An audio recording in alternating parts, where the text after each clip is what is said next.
All right, may the words of my mouth and the meditation of my heart be acceptable in Yahweh's sight. He is our strength and our Redeemer, and it's in His name, which is His authority, that we pray, praise, proclaim, project, and protect this message. Amen. Amen.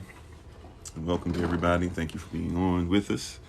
Trying to make sure that we get everybody else up and running. And hopefully you guys are doing well.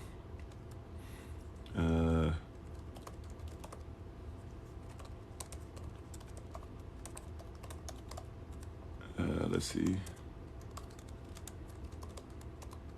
And we're thankful once again. We give all the praise and honor to the Most High. I give praise and honor to Him for each and every one of you. Thankful for having you guys join us. Sorry, I'm trying to make sure I get Facebook up and running in the podcast.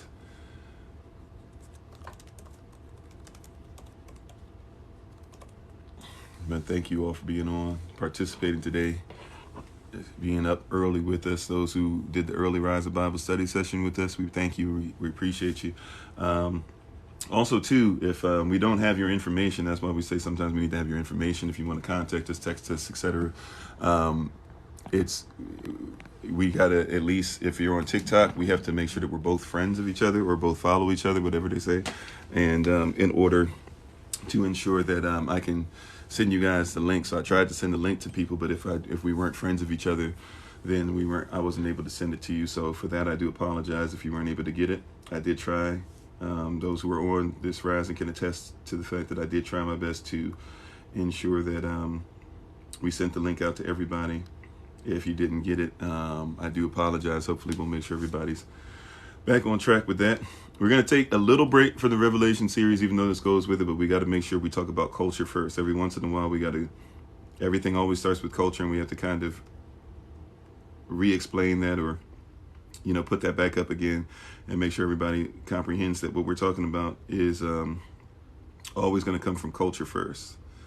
And if you're not ready for that, as far as culture first, you're going to miss what we have, what the Most High has for us, what we have for you. So you're going to miss anything we're talking about. Everything we're going to talk about is always going to be coming from culture first. And shalom to everybody as you're coming on all the platforms. We are finally in a position, at least for another few days, where we can kind of be still. Got a lot of rest. Still need to get some rest today, but I'm be able to move around a little bit and do some things. We're still trying to be on track for everything tomorrow. So everything we talked about meetings-wise, we're going to try and make sure that that's on for tomorrow.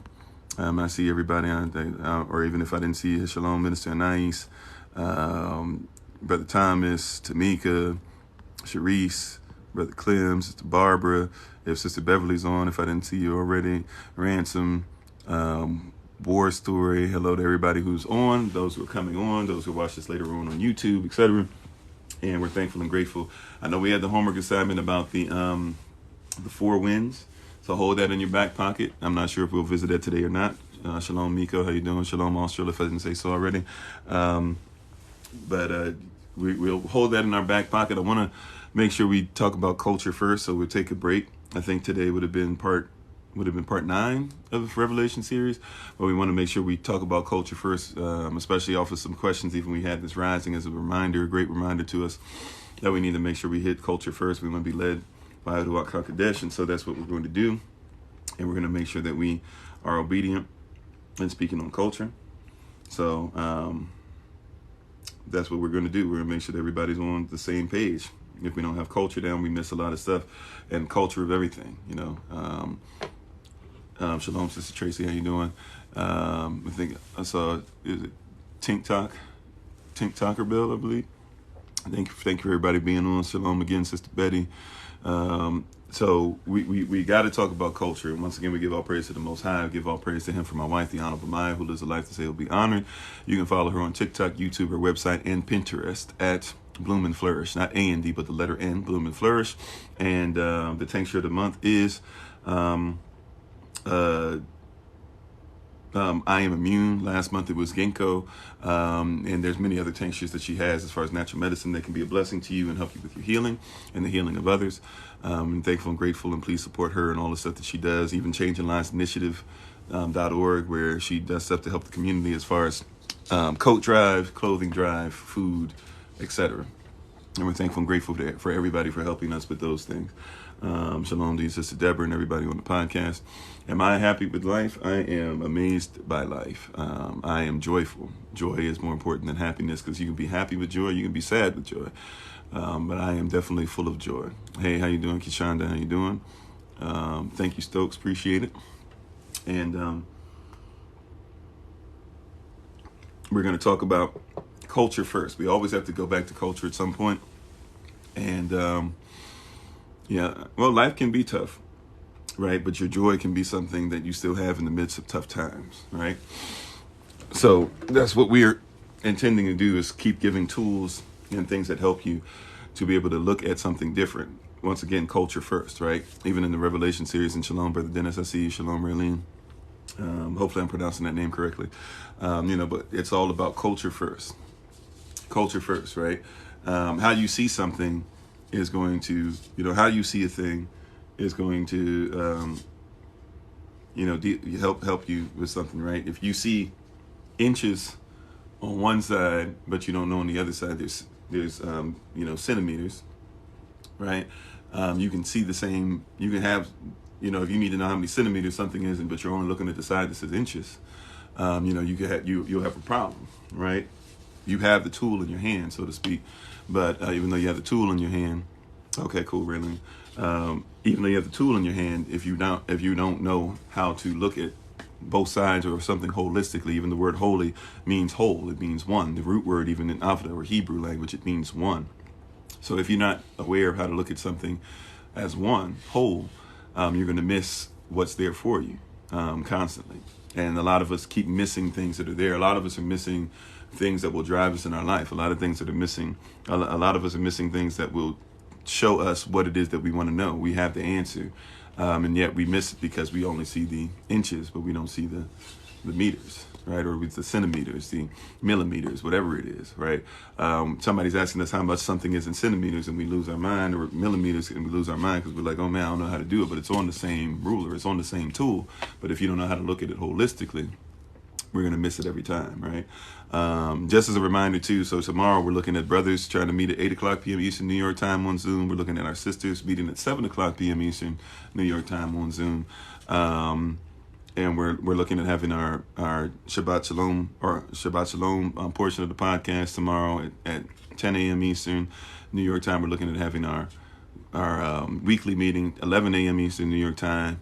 And then we're looking at having our first meeting specifically for those that are donating for Yah's Land Project, the YLP 83 meeting. That'll be at 1 o'clock p.m. Eastern New York time. So prayerfully everybody will be able to join us for all those. Hey, Shalom, Shabbos, how you doing?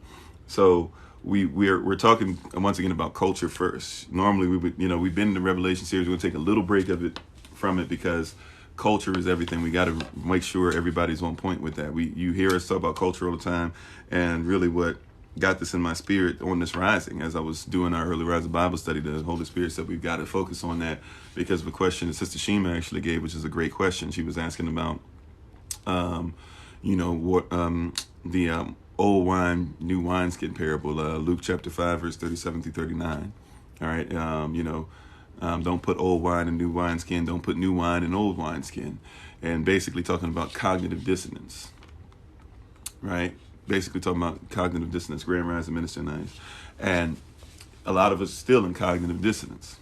A lot of us still not doing things outside of, doing things outside of what it's supposed to be. You have two competing ideas inside of your head.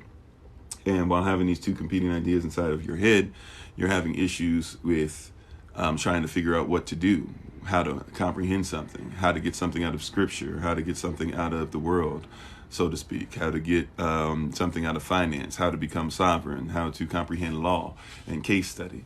And when you are in a position to where you don't recognize the culture of something, you'll miss it every time. Culture is first. Culture is first, right? Even your study habits, you're not going to be able to get something out of study if you don't comprehend the culture of something. So people oftentimes are mystified and miffed and out of sorts and all types of stuff, simply because you're trying to deal with something outside of a culture that it comes from, right? We have to be honest about the culture that something comes from. If it's not culturally accurate, it will not be accurate at all. If it's not culturally accurate, you won't know the doctrine. If it's not culturally accurate, which means it's not the doctrine won't be accurate, well then guess what? That means your interpretation won't be accurate.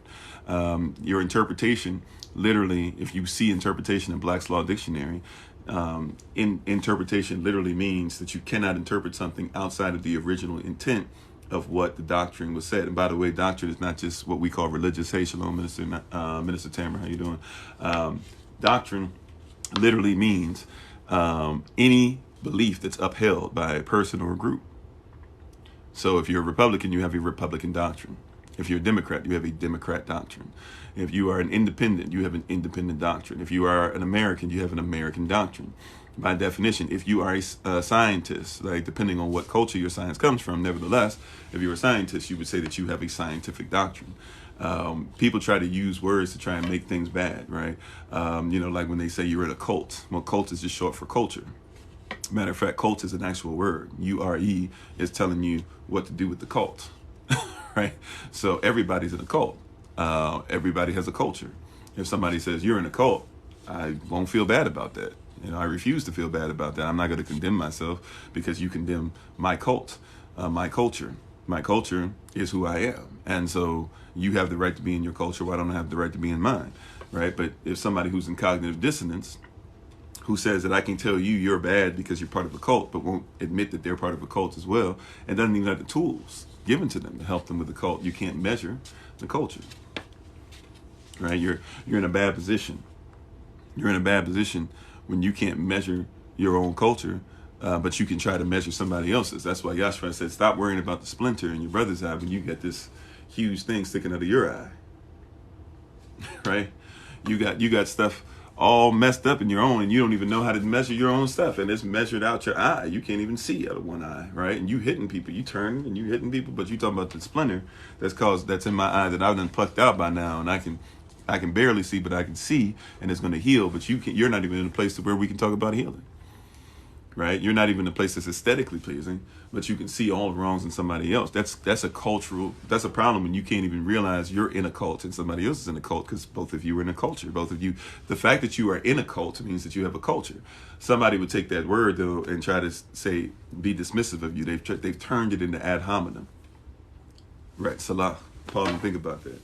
Somebody's taken something as simple as having a culture and has tried to tell you that you're wrong for having it, but they have a culture themselves.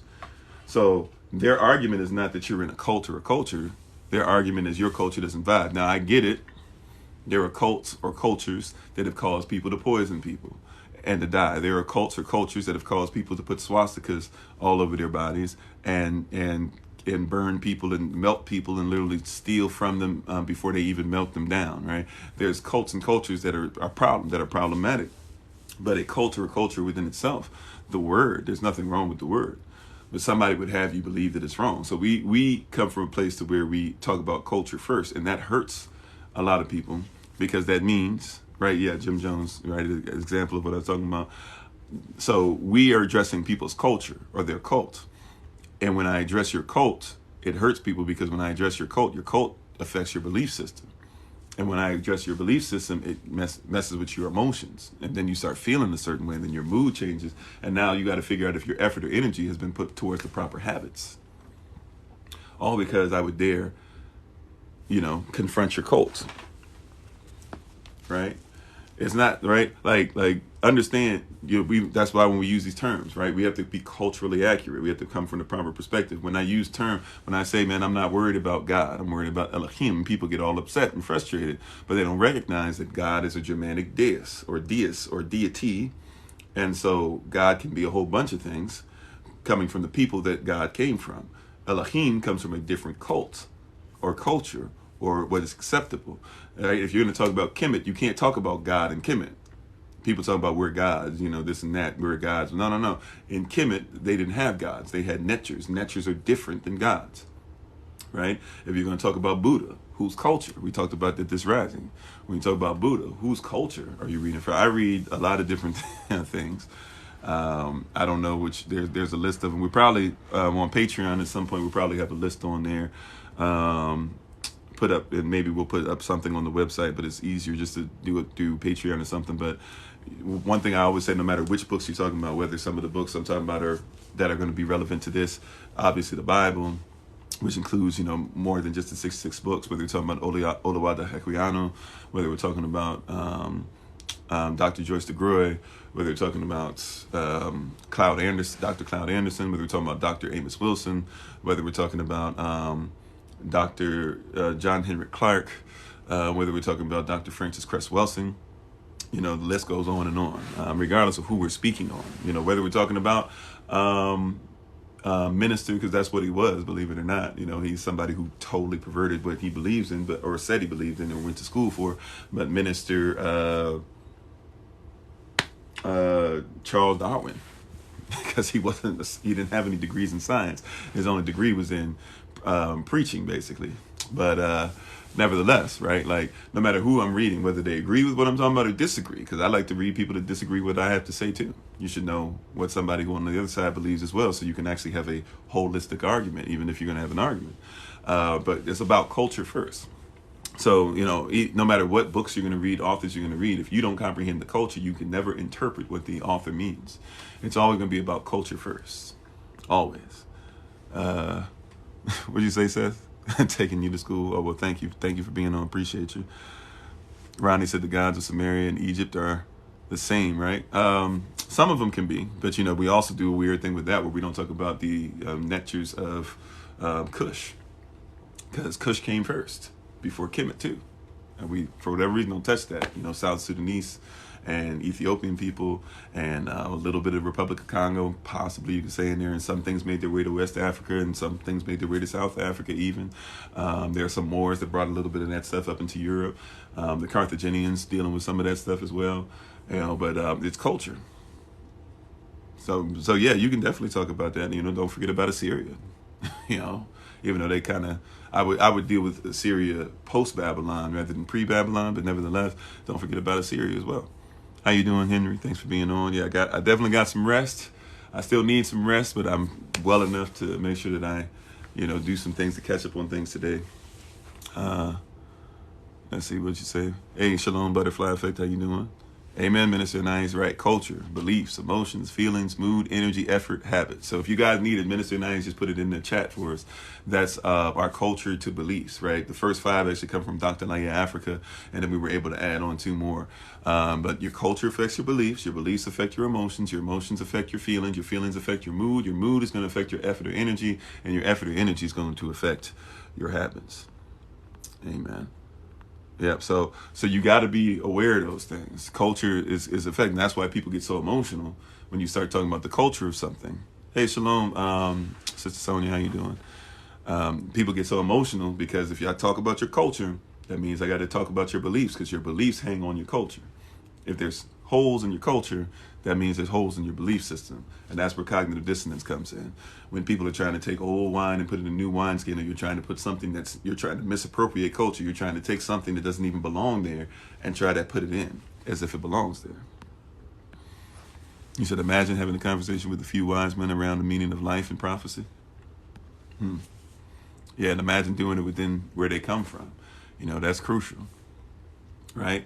So culture affects your beliefs. Culture is going to affect everything that you do, period. The clothes that you wear, that's the culture that you represent.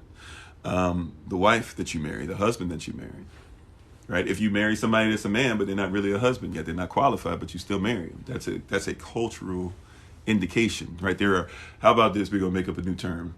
I don't know if this will last or long, if I remember this, but how about this? There are cultural indicators that you should be aware of before you start talking about things and trying to move in a different direction and things of that nature, right? There are cultural indicators that you should be able to see. There are things that if I know the culture, it will indicate to me what path I should take regarding that culture. There are cultural indicators. Like if I hear somebody speak a word, if I know the culture and I know the language, I know that word attaches itself to something else, and therefore I should only use that word within this mindset. I know if I use it outside of the culture, it has to mean something completely different. right? Or I have to find a way to get somebody who's outside of that language to comprehend what I'm talking about within the language that I'm speaking on, right? There should be some cultural indicators. I say this all the time. If people talk about, you don't know who's going to be a success and who's not going to be a success. You can't tell the future per se, but I can tell if somebody has certain habits. I can tell there's a culture that those habits are attached to, and I can start seeing, are they going to make it or not, or within whose culture will they make it or not. Like there's a guy who came on, and I told him, the same thing, which is an accurate statement. The first 18 presidents of the United States of America are slave owners. Period. We're going to have to redo that at some point too. Right? We had a whole series on the presidents, even though I think we only got to president number 20. We didn't get all the way to 46. Matter of fact, at the time it was only president 45, right? But 46.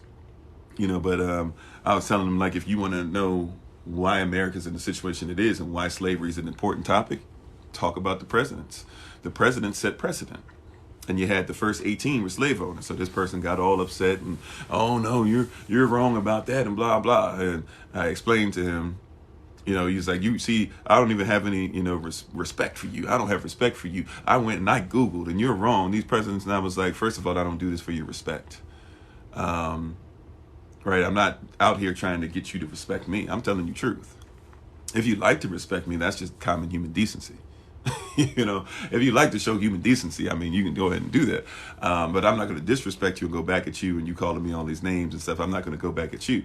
But first thing I said was, I don't do this for your respect. I'm telling you a cultural thing, and you don't want to hear that. Right? I could go back into the original American before somebody did the Boston Tea Party and basically did blackface and portrayed the people they killed off and said, well, now we're the Americans, and the original American is a copper-colored person indigenous to America, or in other words, a black or copper-colored dark-skinned person who comes from Turtle Island.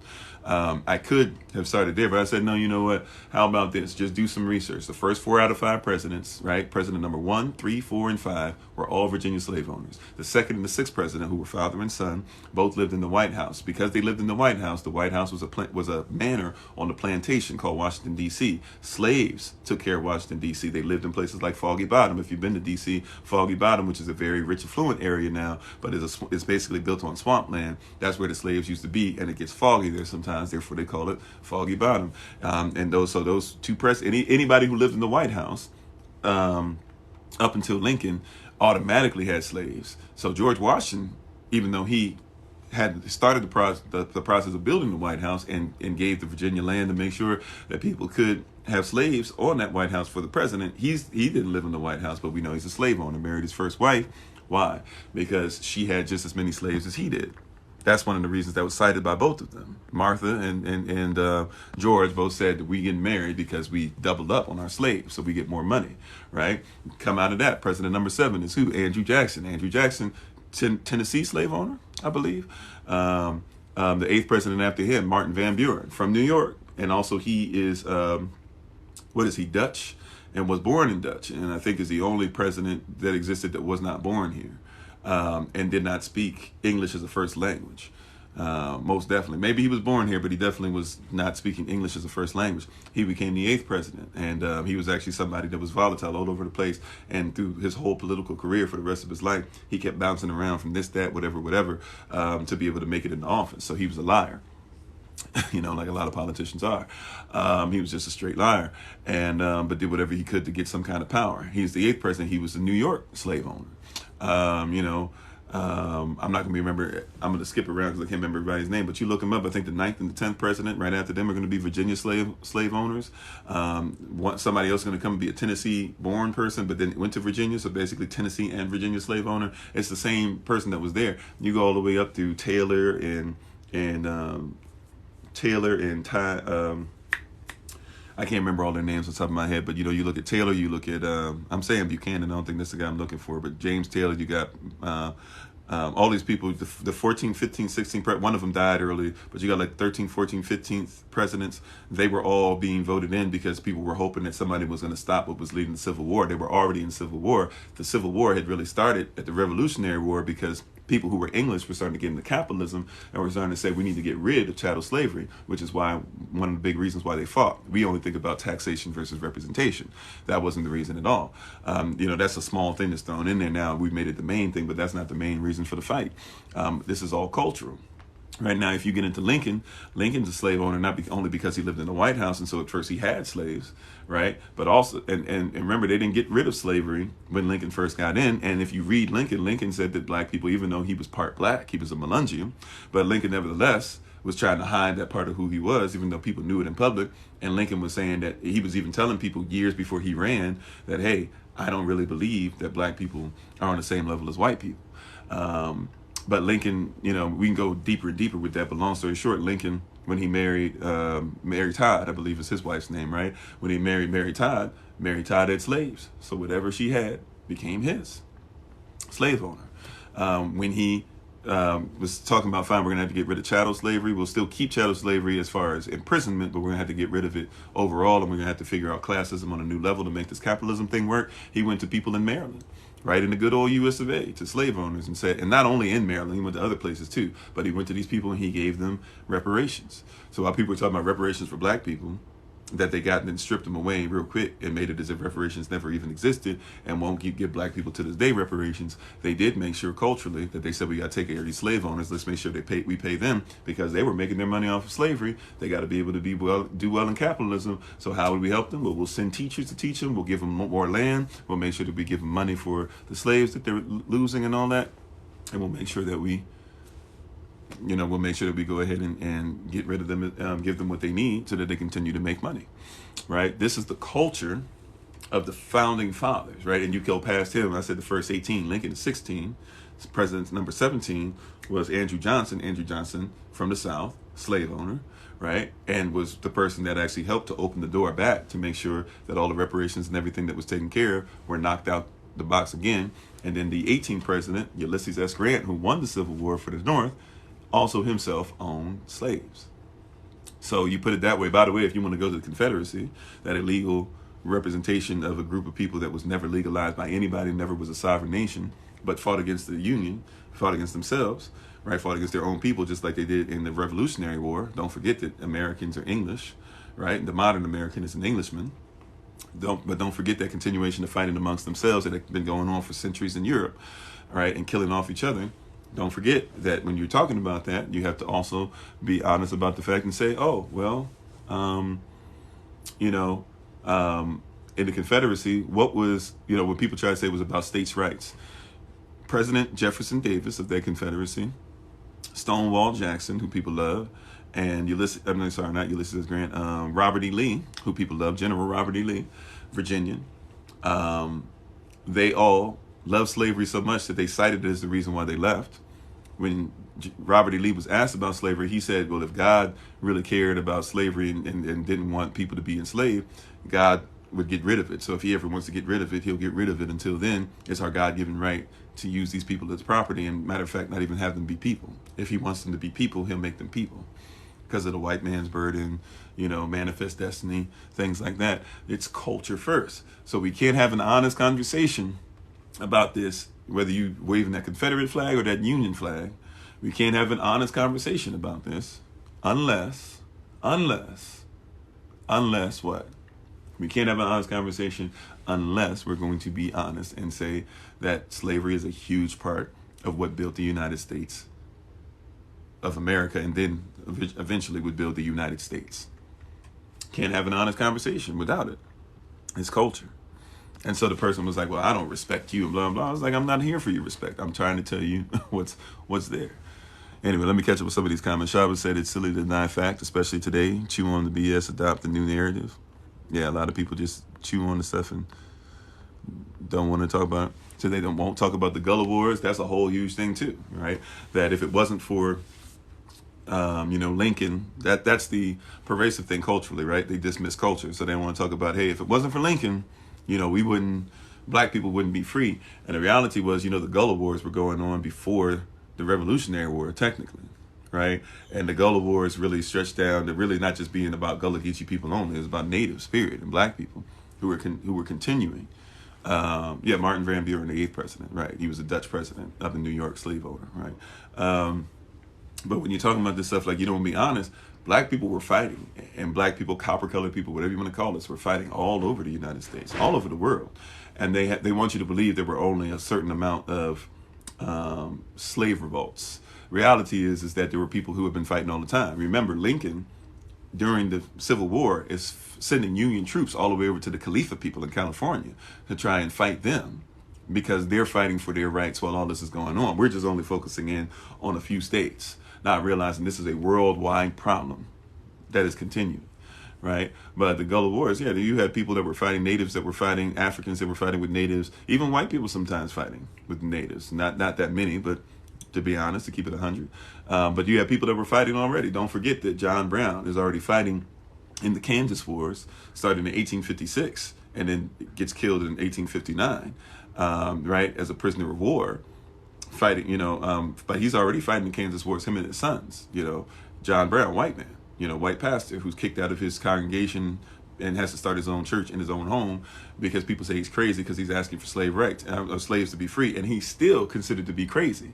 When your children are taught in school about him, they're still going to be considered to be crazy. So people don't want to talk about the fact that it wasn't just the South that was an issue, that Lincoln had to start doing some stuff to say, okay, we'll let black people have some kind of freedom, bare minimum freedom, but some kind of freedom, because we're also fighting against copper-colored and black people all over the United States of America, and eventually what will become the rest of the United States of America. So rather than keep fighting against everybody, we're having issues, we're losing money, all this, we need to do something that says, okay, we'll let you guys stay over there. Gullah people, you can still have your land. Now, they're still trying to take Gullah Geechee land to this day, but they comprehend it. Or they comprehended that back then. We don't, because we're not taught that. We're not taught the culture of the thing. So we don't teach those things, but those are all reality. Those are all very real. You said the closing school here, closing HUS school? Or they're closing his school in Alabama. Robert E. Lee had the plantation here and was still there. You can still visit. There's still schools in Virginia. Robert E. Lee High School, I believe. I went there not as a student, but I went there for states in music. I made state whatever, like second chair tuba or something like that in the classical musician world or whatever, and so I got to play there. I think I played some basketball games and stuff there as well when I was playing ball. But yeah, Robert E. Lee High School is over there. His main plantation is in Virginia, and that one still exists. And for the longest time, up until the whole Black Lives Matter movement and everything, they were telling people, what were they saying? They were basically in the Black Lives Matter movement. They were telling people, up until then, they were like, oh yeah, Robert E. Lee, he was confused about it. He had family that were actually going to be fighting for the North, but he had to fight for a state because it was about the state. It wasn't about slavery and all this stuff. But Robert E. Lee straight up was on some nonsense. You said the Showtime show, The Good Lord Bird, is about John Brown? No, okay. Derek Davis, you said, can you hang out? I don't see why not. I don't see why not. It says, did I catch up on all the comments already? I guess so. We're pretty much caught up. I'm waiting for the last 5 or so to scroll up. You said, how wicked can you be? It's sad. It's sad. It's true, though. And that's the culture of things, right? People don't want to talk about that. And we only talk about generational curses with black folk in Israel. But don't forget, everybody's carrying these generational curses, too. They might be a little different than yours. But white people had to be taught that there's such thing as white and black, too. And they had to be taught to ignore what was going on. That's what gets somebody to a place where they can say, oh, I don't see color. You have to be taught to ignore. There's a culture, right? But once again, think about how many people don't think about this with the Boston Tea Party. The Boston Tea Party is when people started saying we're the Americans. The original American was a copper-colored person indigenous to the Americas, North and South America. So what they said is, we killed off all these natives. We don't want to give up slave ownership, and we don't want to go into capitalism. We don't want to be taxed, a whole bunch of stuff. So the people we killed off, we're going to take the stuff that we took off them when we scalped them. We're going to paint our faces copper or black, right? And we're going to dump tea off a ship and say, see, we are the Americans. The people we killed off, we're going to take on who they are. That's a cultural misappropriation, if I've ever heard one. But people don't want to talk about that. You can't talk about this without being honest. You said they had one in Texas. They changed the name. I didn't know that. I didn't know that. Have I seen at work 144, the government? Okay. I know I haven't seen that. I don't know if that was for me or if you were telling me if I've seen somebody else. Hey, Grand Rising Christine, how you doing? Thanks for everybody being part of the community. It's Ruthless. Thank you for being part. Chill Pill. What is up, my guy? Been extremely busy. I'm glad whenever I see your face, though, you know I am. I'm glad things are working for your favor. As always, as they always really were, for real. But definitely the way that things are going now. But yeah, so, you know, we don't think about these things. You said it was for everyone that started yesterday. Oh, okay, I don't know what that is, in all honesty. And if it has to do with stuff that benefits or privileges, I try to stay away from that stuff anyways, because I'm not trying to, you know, I'm not trying to be about anything that, you know, that has to have you, you know, pay taxes and things like that. Do I know of any books on the Boston Tea Party? I can't say I've read a book specifically on the Boston Tea Party. I've just, you know, read and researched and done a lot of stuff and had it pop up. I can't say that I've read a specific book only on the Boston Tea Party, though. Not off the top of my head, I can't think of anything. You said the government is being taken over. The government's already taken over. Capitalism is defined as a system at which politics and economics are used to control trade and industry. Trade and industry is wielded by corporations, and the corporations have control rather than the state or rather than the government. So everybody in the government is a public servant. You know, by definition, that means that they have to take care of the private citizens' welfare, but they don't have to worry about doing anything but reporting to the public, and the public is underneath corporations and the private entities and private people. There's only two types of person, like when it comes to land ownership, there's only two types of land ownership. Either it's public or it's private. Public is talking about government, and the government is allowing somebody else to tell them what to do with that, or it's private. You privately own it. There's only two. You said they're sacking the government in Washington. I mean, it's more the same. I mean, I don't know. Look, I'll just leave it there because I don't know enough about what you're talking about. But I would tell you, as I study it, I'm pretty sure I'm just going to come across something that's more of the same. The government has never been in control.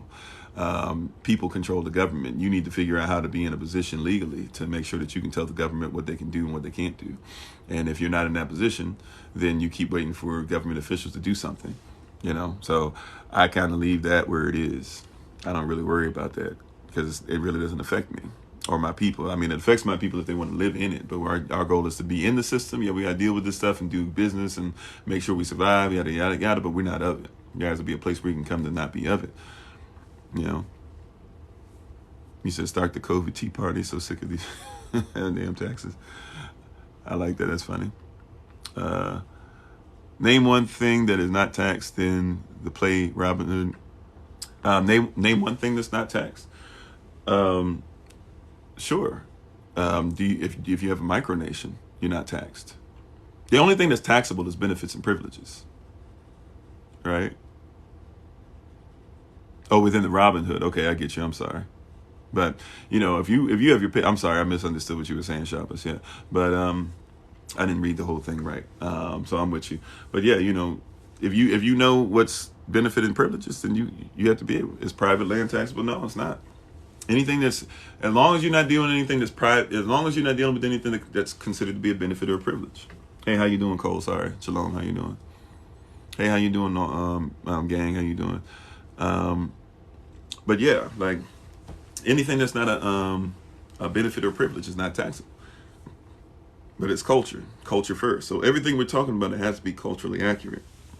Anything we're going to talk about from any place, you gotta, if you don't comprehend the culture of something, then you don't recognize it. You said, did I see the micronation in Georgia? I'm not sure which one, but there's a bunch of micronations. A micronation could just, you can make your land when you own your own house and stuff. You can just make it a micronation. You can legally just do what's necessary to make it a micronation. Once it's a micronation, you can decide what your UCC is that you want to use and all that stuff. You know, you said you've been envisioning anarchy. Well, I mean, it could be. You know, my goal is to make sure that I'm in a position of being in the kingdom. and that protects me, right? That culture, the kingdom, because that's the only thing that I'm seeing so far that I've seen so far that's going to make sure it addresses kingdom law, marital law, natural law, laws of attraction law, first mentioned universal law, common law, admiralty law, law of equity, even maritime law, all that, right? Like, it's about law and case study. And that's what culture should bring you to, is laws that protect rights. Laws protect rights. They don't give rights, right? So rights, everybody has unalienable rights, but laws protect you. And they protect those rights, and they protect you if somebody thinks their rights should be more important than yours. Right? That trust can protect things to a certain extent. You just got to make sure that you're very specific in that trust, and that you trust the next person who's going to be the trustee. If you as the trustor or whatever, and the beneficiary and all that stuff, make sure if you give that to the next generation, just make sure that thing is wrapped up correctly. Because there's two ways of thoughts, and I won't say one is better than the other. I'll say this: I believe that you should have ownership over things, and that you should be willing to have something attached to you so that you can have ownership and that you can really have full accountability. Some people say the opposite. Some people say you should control everything but own nothing. So have everything outside of your name, outside of your authority, this and that. Because their whole thing is, when things go wrong, they're already playing. It's kind of like if somebody, for me, it's like the concept if somebody gets a, what do you call it, a prenuptial agreement. Well, prenup for most people, even though you can have, by the way, you don't have to get married through the state. You can just have your own contract. So like, you can write your own marital contract. It can be just as legal. A lot of people don't know that. So if I marry somebody, I'm gonna make sure that they have their own contract. Like, we need to make sure you got your contract amongst each other, because a contract is even considered to be more powerful than the Constitution itself. So have your own contract, right? And you don't have to deal with the state, and you don't have to deal with all this stuff, and write out what it is you both agree to. And if it doesn't work out, you can have that stuff in there too. But people usually get prenuptial agreements with the mindset that we're not going to work, right? We're not going to work forever. And so when we don't work forever, this is how I'm going to protect myself, and this is how you protect yourself, and blah, blah, blah, blah, blah, right? But basically, like, a lot of trust are kind of that. Like, it's like me being in, there's only a matter of time before somebody tries to supersede my authority, and when they do supersede that authority, they can't, or if something goes wrong, if I don't do something correct because I'm not on my P's and Q's or whatever, then I'm protected. But the reality is, like, you can just protect yourself. Just make sure that you're obeying the law. So I get, some people have one mindset, where it's like, own nothing but control everything, which is what they say the elites do. But the elites, they control the government, which means that they're in a different mindset. Like, somebody be like, well, the elite, they don't really own, their name's not on anything, but it's like their name is on stuff behind the scenes. They're living in a different reality, right? You're not necessarily living that life, but they still have ownership over it, because if you can tell the government what to do, then you have ownership. And if you comprehend the private citizenship thing, you can tell the government what to do, but there's loopholes, and you got to still see what works best for everybody else, right? You don't have to do everything the same exact way I do. I'm just saying there's very interesting concepts of that culturally. You said your energy is, yes, bro. I'm sorry, I don't comprehend that part. I'm sorry, I don't know what that means. It's a lot to go through to get your name back. You tried. Yeah, well, to get your name back, or really, that you could say to a certain sense that wasn't even your name. So legally, I would just go with the concept. I'm gonna leave it a little short here, because there's certain things I wouldn't just put out in public in this kind of format. Not just because of the government watching, but because some people won't do what they're supposed to do with this stuff. So you got to be careful. But I would say, it wasn't your name. Wasn't your name to begin with? That's my legal position, right? Like, I have a name on paper that I use specifically for big business, or if I'm going to do a contract with somebody or something like that, I have a name that goes on paper that's still attached to the Social Security number and all that stuff, even though I don't use the social anymore. But nevertheless, it's still attached to it. It's attached even when you get rid of the social. Your name will forever be attached to it, even if you don't benefit from the social, right? But my argument legally is always that was never my name. And that's a whole, I think you get what I'm saying. Not everybody in the chat will get that, but if that was never my name, then you're not talking about me. That's the reason why it's a straw man. The reason why that birth certificate is a straw man, when I choose it to be. See, that's when you have the authority. I choose it to be a straw man, but I also can choose at the time to say this is what makes me a non-citizen national too, because I have sovereignty. So I'm in a position, because I'm not connected to your system, and I don't have to, I'm not contracted out to you anymore. I can choose when it's valuable to me or when it's not. You know, that's a different mindset. That's a different reality, right? That's a different thought process. I can make a decision. I choose, right? This is when, this is what this means to me. This is what this doesn't mean to me. I can make that decision, right? Because I'm in control of me. You know, but that's my argument. That's my 2 cents on it. I'm going to leave it there, though. I can't go too much deeper right down than that, you know. But that was never my name, just because somebody put that on there. They're like, but your parents put it on there. Well, I honor my parents, but my parents, just like my parents might not agree with my theology, my parents might not agree with my authority. So they could have put something else on there. They might not have known their authority. So yeah, they tried to give you something, but it was never theirs to give, because my authority is my authority. And it comes from the Most High. You always got to understand law. Everything's going to come from the spiritual world. This is, once again, cultural. Like, people don't think that that's there. They tell you a separation of church and state, and you believe them. You think that you think church means something different. The reason why they use specific words for a specific reason. What is the culture of church? We've been talking about this for a while.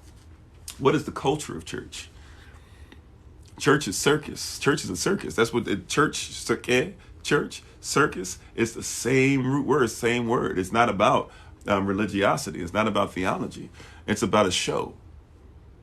Now, it's connected to a God, and it's connected to Greco-Roman lore and mindset and history, but it's not connected to really to what you would call religion.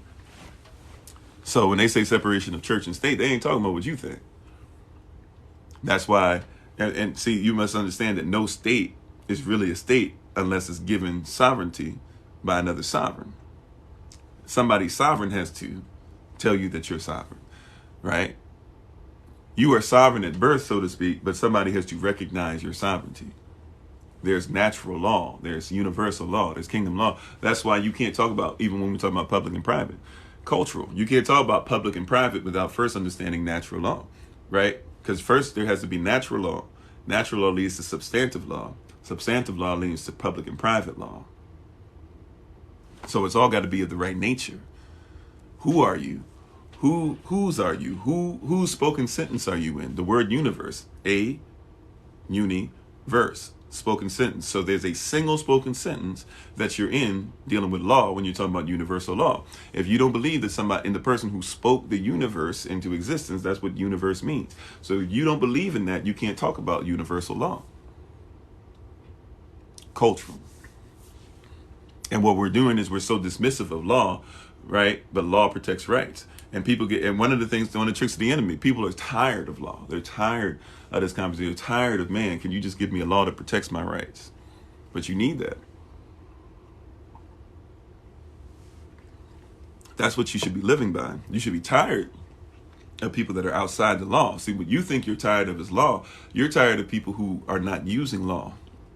You're tired of people who are going against universal principles, right? A principle that all men are created equal, but then you got laws that make sure that equality can't happen. Now, equality really, in essence, is a myth anyways, because no two people are equal to each other. Nevertheless, right, what you think equality is, what you think is being fair, what you think is giving everybody the same type of opportunity, you're tired of that because you know there should be law that protects people, but you're trying to live by a law that's not governing that. It's always culture first, culture first, culture first, culture first. So you're trying your hardest to be like, we're going to vote somebody else in the next time. But that person's going, see, that person can have the greatest dreams for you and I. They could really want us to succeed as a people, right? Let me come outside of everybody's evil. Nobody has any great intent, right? Hey, how you doing, Marcia? Let me go outside of that, right? There are some people who are voted in who really want to make a difference. There's some people who are governors who really want to make a difference. There are some people who are councilmen that really want to make a difference. Who knows? Maybe there's somebody who got to the level of president. Normally it's kind of hard to get to that level and still not see through the facade and not be a part of the exercise, because you got to be controlled at that point to make it. But let's just assume there's one president at least, or some presidential candidate that never made it, that really wanted to make change. The problem is not the person. The problem is the system. Right? Freedom is not free. Right? You get to be free, but it costs something to be free. Watch this. If you own your own land, that means the land that you own is free. You don't pay a mortgage and stuff like that anymore, right? Hopefully you get to a point to where you don't pay taxes, right? But you don't pay a mortgage. You don't pay those things anymore, right? You're not paying for those things, right? You're not paying for those things, right? So you don't have a price on those things, but you had to what? You had to pay for that first. It's now free for you to do with whatever you want, but you had to pay a price to get it. And even if somebody gave it to you, they had to pay a price to be able to give it to you, right? So the problem is not the problem is not what we think it is. We think that the problem is, man, we're going to get, it's the person, it's the people. There are people that are messed up because they're coming through things that are systematically put in place that have caused systemic violations of your rights. And therefore there are perverted laws that are taking you further away from self and making it to where you have to be in somebody else's system. Yeah, we try to get out of the system. That's why my goal, when people want to come with me and be like, yeah, we're going to make sure we rally. We're going to change the United States. We're going to change the United States of America. We're going to change the system. The system needs to go away. However, that's not what's going to happen. Until Yahshua comes back, this system's going to be where it is and what it is. So the goal is not to change the system. The goal is to be able to maneuver in the system, be in it. When it's time, though, for me to go back to what I need to for my people and stuff, I don't have to be of it. That's the goal. You said never really own this delirium. If they raise school taxes one more again, I'm going to go postal. Right? But in that system, they can keep raising whatever. And by the way, like, here's something that I would say to you, too. Like, think about culturally how messed up this is. Shalom, Chef. How you doing? I'm sorry. Think about how many things this is. Hey, Grand Rising to you, Beverly. All right? Think about this. Culturally speaking. You ready for this? What is righteous about a culture that says that you got to pay school taxes, even if your children are homeschooled, which, by the way, you legally don't, but that's what they don't tell you that, so you pay them taxes, whatever. But your child going to school and you're not happy with what your child is learning, and you didn't learn well from school either. You didn't learn truth. You still have to pay taxes for that. And tell me what's right about that culturally. Hey, how you doing, Chaos? Right? Say yes, no need in fighting, figure out how to make it work, and focus on kingdom work, right? Said off topic, brother. Love your Ghanaian name. You're from Ghana, by the way. Okay, Akwaba, Habari, Jambo, all that great stuff. I don't know which language you speak, but it's great to have you on. Thanks for being on. Right? And this is it's powerful. We don't think about this stuff that's coming out, right? But lack of culture. So why is it that even school exists? School came into existence by people like Thomas Jefferson and others, and they told you why they made it. They told you the reason why they created school was that you would learn how to basically be a slave on the job, and they had different levels. So you went to some children would never go to school anyways, so they were like, we ain't even worried about y'all. Y'all just be on the bottom of the totem pole and do whatever we say. They said then some of you will get an elementary education. Right, but you still ain't really going to be able to do much with that. Some of you will get a secondary type of education, but you really ain't going to be doing nothing with that. Some of you will be able to associate with things. So we'll call that an associate. You'll associate with the culture, but you ain't really going our culture, but you really ain't going to change nothing. Some of you are of a bachelor's age, so you'll get this bachelor's degree, but you really ain't going to change nothing. They're not teaching you anything other than, hey, we just say that you're a bachelor. You'll pay a lot of money. It will give you this piece of paper, and maybe you can make a little more money than others. But then there are people that are masters. The word master means teacher. So you'll simply be able to teach people how to stay in the system. And some of you, though, will get your doctorate. You'll be able to write out laws to support the same system that's in existence.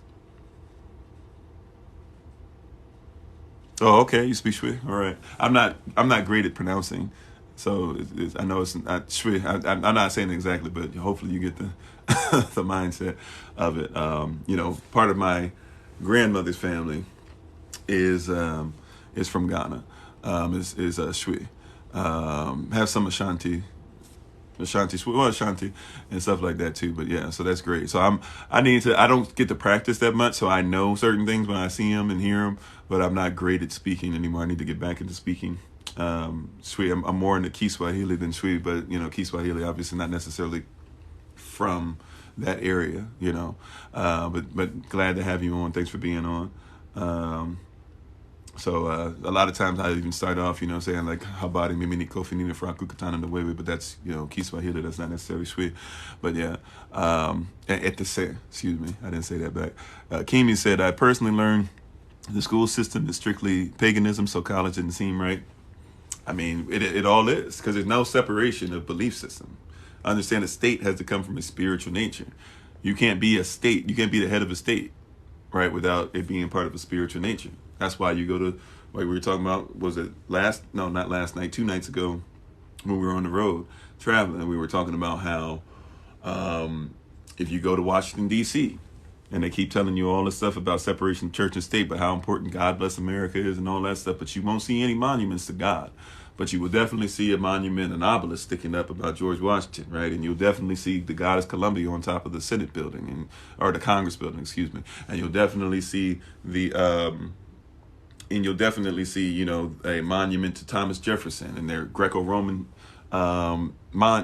museums and everything around. And you'll see, all types of religious, theological carvings and things all over the place. You see all these domes that are pointing up to the heavens. You'll see both Roosevelts, Franklin Delano Roosevelt and Teddy Roosevelt. Teddy Roosevelt's, when you go to Theodore Roosevelt's one, his is like kind of off a little bit, almost like matter of fact, it's right next to the airport, what they call it now, Reagan Airport or whatever. It's right next to the airport, and you literally it's like this closed off thing. You got to know exactly where you're going, and basically when you come up in there, it's like all of a sudden out of nowhere, it's just like this little place where it's almost like a little thing of worship, right there to Teddy Roosevelt. And that's why you're dealing with deists. People think that this is a Christian nation or whatever. The people who founded the nation, they believe that they were gods. And they could become gods, and they would become gods. And that's why they worship still on your money and everything. They haven't moved, right? You said, I tried, well done. Yeah, I can't do it. Well, I won't say I can't. I'll stop saying I can't. I got to learn. I got to practice. It's been a while. I haven't been able to go back home there since 2018 or 2019, one of the two. So I definitely need to make it back. We're supposed to try and host some people over here, and they weren't able to travel over, but we were supposed to actually host some of our brothers and sisters from over there. So once I get some practice down, but yeah, I know that's why I say I know I'm not right with it, but I try to at least know of the word, so at least I can make sure I keep the culture in some way, shape, or form. Kimi said, thought you missed out at first, but started gaining knowledge and wisdom. Education is for a career field. Well, yeah, even in that, if you're going to have a job, at least have a career, a calling, so to speak. You said they just removed Teddy's statue a couple of days ago. Did they?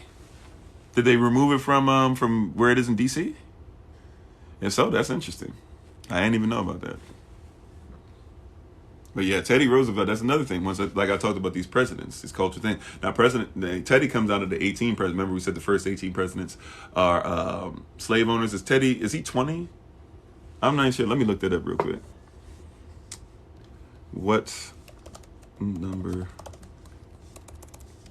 president is Teddy Roosevelt?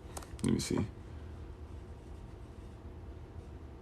Oh, he's 26. Oh, excuse me. He's way farther. I don't know why I'm trying to make him 20. I felt like that was a little wrong. But yeah, Teddy Roosevelt was out here telling you that he was going to kill natives. That he said if 9 out of 10, this is what Teddy Roosevelt, I'm not exactly quoting, right, but I'm pretty close to it. You said the one in front of the museum, okay.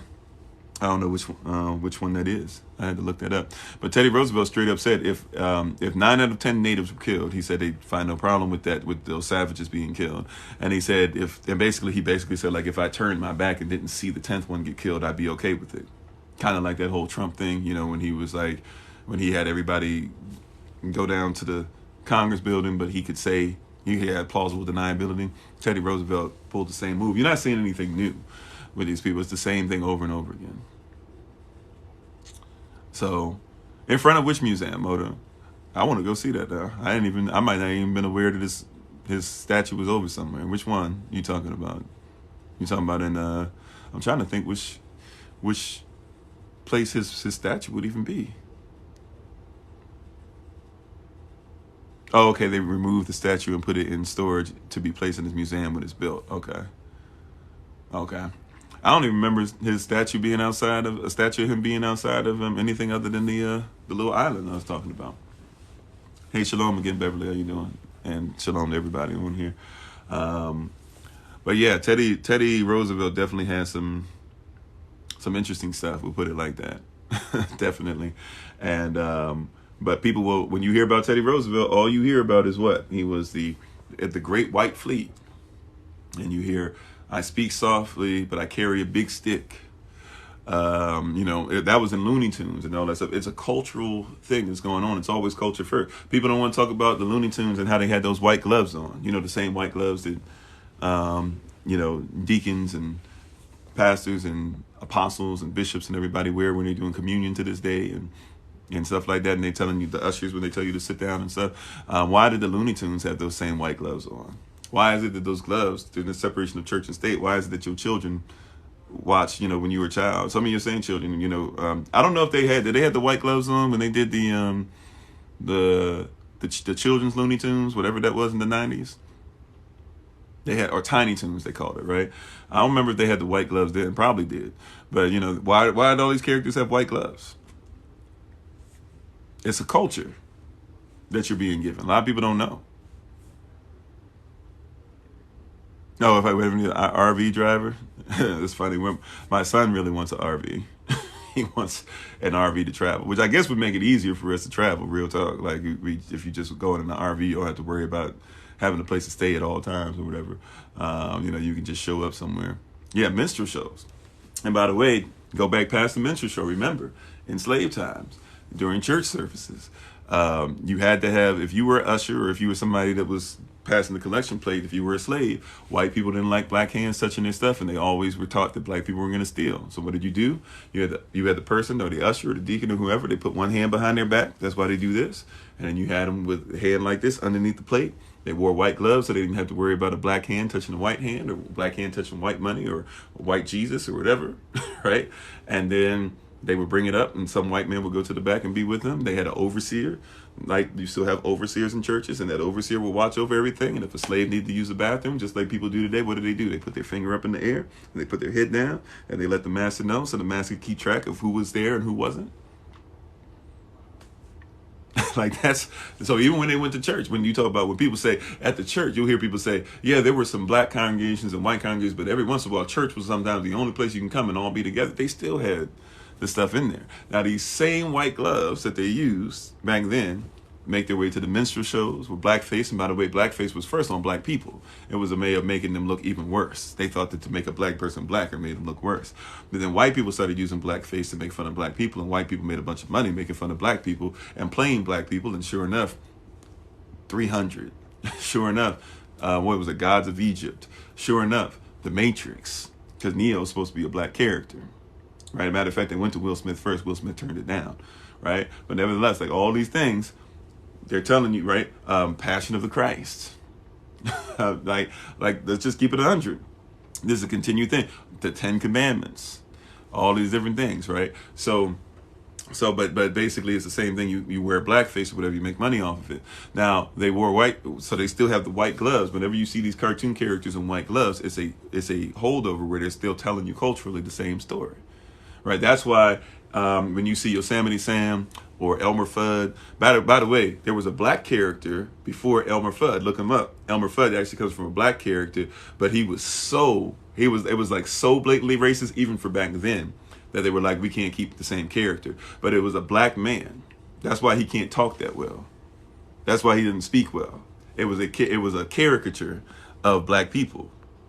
A lot of people don't know that, but look up. I forget his name right now, but that whole character used to be a black guy who was hunting for the rabbit, right? And the rabbit, Bugs Bunny, used to be a lot meaner and stuff too. It was a black guy hunting a black rabbit. You can't have him hunting a white person. So Bugs Bunny, look at, if you're old enough to remember this, the original Bugs Bunny was like, even though the new Bugs Bunny is rude and a lot of stuff, this original one was like a straight dog, like just terrible human, or not human being, terrible person or terrible personhood, terrible character, and did a lot of stuff. That's why you had him, smoking with the carrot in his mouth. Now, the old one sometimes used to straight up just have a cigar, but they changed it into a carrot eventually, right? Everything about him is supposed to be repulsive to a certain extent, but then they changed him into more of a white character later on. But when you go back and you look at these people that hunted him, when they would blow up, what would happen? The smoke would dissipate, and what was supposed to make people laugh? They had blackface. All of a sudden, their face was black, and they had the red lips, that watermelon type eating lip that they used to give us, right? That's a holdover. That's a cultural thing. People don't want to talk about that and discuss it, but that's what people grew up with. Now, because we're not aware of it, people say, well, I don't know what that was anyways. Yes, you do, because everything about that is supposed to, like, think about it. If all these characters have to wear white gloves, then you think, and your heroes, even a lot of times, like Bugs Bunny and them, are wearing white gloves, you think white hands are heroic. They trained you for that. I need you to comprehend, like, this stuff, right? Have you ever watched He-Man and thought about the fact that in He-Man, when He-Man is just a regular dude and he's in the king's place and all that stuff, he's white, but then all of a sudden when he becomes powerful, he gets melanated? Have you ever thought about that? Like, I don't know if anybody ever caught that. That's something I caught when I was young. But so when we were in the 80s and I was watching, I was like, oh, that's odd. Like, every time He-Man, like everybody else is like this whiter character or whatever, but he has power, so he's a little darker. But when he comes He-Man and he just outright everything come out, like, he's just straight up, like, And by the way, he naked, basically. He got to be showing everything. He's dressed as He-Man, even though he still got tights and stuff on and everything. But, when he white, he dressed fully and everything. But when all of a sudden he goes into He-Man, everything is out there. That's a cultural indication. Like we talked about, there's cultural indicators. Like, we just don't know. We're not thinking about culture. I'm sorry, Shaba said, all this factual info, how can anyone deny the fact reform and reparations are needed? Yeah. Well, it's easy to, I won't say it's easy to deny, but that cognitive dissonance, that's what we're talking about. And culture, denies or definitely stifles cognitive dissonance. If we address things culturally, then we have to address them as what they are. Yeah, still stunning that we all did that, right? You said, what 5 generations everyone around the hood would benefit? Oh, thank you, Queen. I don't really do much in products. I clean my hair, I wash it. I don't wash it every day or anything like that. I don't even wash it every week, but I wash it, regularly, make sure it's clean. And I make sure that sometimes I do put a little, I haven't put shea butter in it for a while. I used to just put straight up just put shea butter in my hair. But I also will put like natural oils and stuff in it, usually something with citrus or something like that, because it keeps it clean and it also, helps the flow of things through the hair. So, yeah, you still see those mannerisms today. He says southern churches in southern Georgia still do the gloves. Many churches built on land donated to the enslaved. I mean, that's something as well. By the way, not trying to talk bad about anybody, so I'm not saying TD Jakes is evil or anything like that, but just being honest with you, bunch of stuff we don't know. TD Jakes, as much as we'll just hear that he just got some land and he built it brick by brick and did this or whatever, it was George Bush that allowed TD Jakes to have the land that he had. And look up where that land came from. It might be a little hard to look it up, but it'd be worth going through the rabbit hole for you to look it up. Alicia said, truth, I saw that in colleges as in AFM. He said, you remember? Yep. By the way, one of the things that blew my mind when I went to Belgium, which was a terrible experience. I can't say that I liked any experience about Belgium. Didn't really get a chance to meet black people either, but the way that people treated myself and my wife, especially my wife, I knew they were going to treat me, but my wife, that was the thing. And I actually I probably shouldn't have. I actually went through Belgium and went through some places by myself. I'm 6'5.5", so people were a little hesitant to just kind of do whatever to me or attack me or whatever. So I kind of went out. My wife was tired at the time, out of all the traveling we were doing. So, but I went through. I remember walking through the streets, and seeing wild stuff. I remember black people be looking at me like, oh wow, he was like out here walking by himself, which was like an indicator, a cultural indicator, like, oh okay, that's how it is. I remember my wife being able to speak French fluently, and the guy trying to talk trash about us, and then she knew what he was saying, and I knew enough about it, knew he was talking trash, and then me having to set the guy straight. I remember the taxi driver coming to me and totally disrespectful to us. I remember this, going back to cartoons. I remember being in the place and trying to go through the hotel and the channels and stuff like that, and not being used to European channels or whatever, so trying to figure stuff out. And when I got to, there was this one day, it was cartoons, and I immediately saw, now my wife, she fell asleep. She probably wouldn't have wanted to see it. So I immediately turned around and saw she was asleep, and I watched it, because I immediately saw the caricature. I immediately saw a black boy, extremely dark, with the big soup coolers, right, for lips. I was like, okay, that's I want to see that. I want to study that. And I watched like a couple episodes in a row, and it was the same boy. So it was like basically an hour of episodes, and it was this same character in like about 5 or 6 different little mini episodes. And it literally was one episode where there's a white girl that he has a crush on, or she has a crush on him. When he realizes she has a crush on him, he kind of is infatuated with her a little bit. She literally, the whole cartoon is nothing more than she gets him in trouble the whole time, and every time she gets him in trouble, people blame him for what she did and start chasing him and trying to kill him. That's the whole episode. And then at the end, though, she gives him a kiss on the cheek and then walks away, and then he smiles, and that's the end of the episode. Another episode later on in the series of stuff I was watching, as the same boy, there's a mammy character, right? So whether we're in Europe or whether we're in Africa, they see us with this mammy character. And so they're still showing this. This is black and white. This has got to be like a 1930s, 1940s cartoon, but they're still showing this on television to this day in Belgium, right? In a hotel where you would be like, okay, they need to be careful what they're showing. They're still showing it. They don't care, right? Belgium, remember, Belgium is the place where literally they took over the Republic of Congo, were cutting people's hands off, and then have candy in in Belgium still to this day, where they call it N-word hands, where you can go and you see black hands that are candy, right? And you can go ahead and eat them, right? Culture. I'm trying to tell you culture. People will say that we're off on this now. I'm trying to tell you, like when people say, oh, even black people will be like, you got to be careful with these people. They're taking this too far, and they're telling you they did this, and they're coming up with myths. And I always ask these people, I don't even do videos to respond to these people. I always ask them, I just text out real quick. I type up, what is the myth? Because I've been to the place where they cut off N-word's hands, right? And I've been to the place where they sell it as candy to this day. You tell me what the myth is, that they in their mind think it's okay to eat what they cut off. We're dealing with culture, but when you talk about that, you're going to have somebody that gets upset. They're going to call you reverse racist. They're going to say these things, but they're going to say these things because they just don't like the fact that you're talking about their culture. If you're going to say racism doesn't exist, why are you still eating black people's hands in candy form? If you say racism didn't exist, why is it that they have in Switzerland, right? My wife, an exchange student there, can tell you that she went to stores and she saw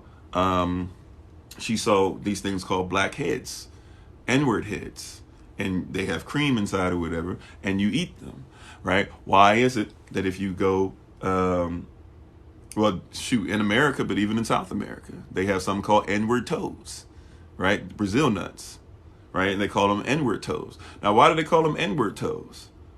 Because people used to chop off N-word's toes and sometimes even eat them. It's cultural. I'm not telling you what I'm making up. I'm not linking stuff. I'm telling you specifically that you can look at this stuff today. But we can't have proper conversation about it if you're going to tell me that everything that I'm seeing is wrong when you won't even address the cult or the culture from which it comes from. We got to have an honest conversation. He said, recent read, the Mormon faith is a more religion. Is that valid? I haven't seen the connection. I've heard that too. I've tried to read through it. I've tried to talk to some people who tell me that. I haven't seen anything that is connection for me, but I won't say that it's wrong. I just don't know anything that tells me it's right, if that makes sense. You said you are a real person that people need to see. Amen. Thank you. It's insanely sad. It's sad, but it's true. That's what I'm saying. There's a sad, and one of the reasons why, Breezy, one of the reasons why we won't have the discussion with people is because we can't discuss some of these things because it's sad. We're going to have to deal with some emotion. But once again, emotions are tied to beliefs, and beliefs are tied to culture. So emotion means somebody's got to address their culture. By the way, there's some stuff in black culture we got to address too. I'm not saying everybody else's culture is wrong. Yeah, I'm sorry, Tiger Mom. Yeah, it's sad, but it's real. Channel programming negative or narrative skin. Yeah. Never thought about it. Yep.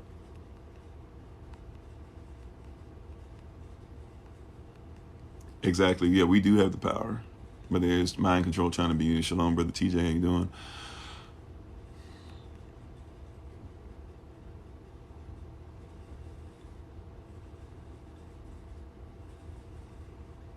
Not the same spelling and stuff for that. Yeah. Kimi says, I didn't realize the Avatar was about us until I recently heard the opening scene. Yeah. Like I said, we're gonna have to do some stuff on Twitch. I've been so busy I haven't been able to set this stuff up, but I really do mean it might have to be like some of y'all might have to get up early, or we might have to like do a late night, something like that to make it work. One of these days, we're gonna do start doing some movie watching. I've told my wife I just got ahead of time, do like a YouTube thing where people react to movies or react to things they haven't seen or stuff like that. I want to like look at some YouTube videos and start doing some YouTube reaction stuff at some point, and we can start talking about this stuff in the comments, or you guys can join us on Twitch or whatever. We can talk about it on the comments. But I'd really love to be able to do some of those things and see and start talking about them, because you're watching a lot of stuff. Even when you have somebody telling you something scientific, you got to think about the culture that they're coming from. But yeah, Avatar, everything is about, matter of fact, I forget the name of the resource. What's the resource they're going for? The stone or whatever. It's not gold, it's not silver, it's something. But if you listen to the name of whatever the resource is, they tell you like right off the bat, the whole thing is about evil empire type stuff and how they're taking over people. But the tribe is there. You understand the Avatar tribe is just nothing but natives. It's the native people. They're in tune with the earth. The tree gives them life, the connection of hair, all these different things or whatever. There's a guy considered to be an outsider, white, even what is it, the white hero, or what do you call that? The I don't know what the white hero, the white. There's a name for it, but basically like the white hero. The guy is a white man living in somebody else's skin, literally, and then at the end, he's able to go and get permission from the guys to become one of their people, to be grafted in. And once he's grafted in, now he's there. But that's why the brother of the female protagonist, that's why the brother of her got upset when he found out that they had sex, or they made it or whatever. He got upset with them because his sister was going with somebody who was outside and represented somebody trying to kill their culture, And then all of a sudden, there's this white guy, though, he's the only one that can make sure that he gets with the biggest pterodactyl-like creature. I forget what they call them. All that stuff. It's the same, story. It's the same thing, and people aren't recognizing it. There's a culture behind it. Everything you're watching is culture. That's why if you look at what's that movie? There's so many versions of it. Planet of the Apes, the one with Caesar. Planet of the Apes, the one with Caesar. He is in the first one out of the three. So the first one has James Franco in it. When he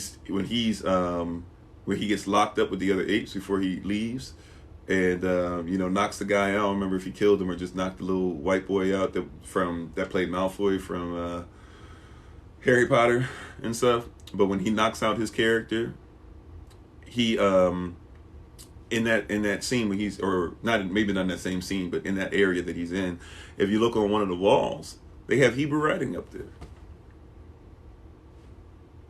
All right, like, so they're telling you that the Planet of the Apes, like, so people know pieces of this stuff, right? But they're so small and they're so controlled, and it's coming through such a small lens and limited lens.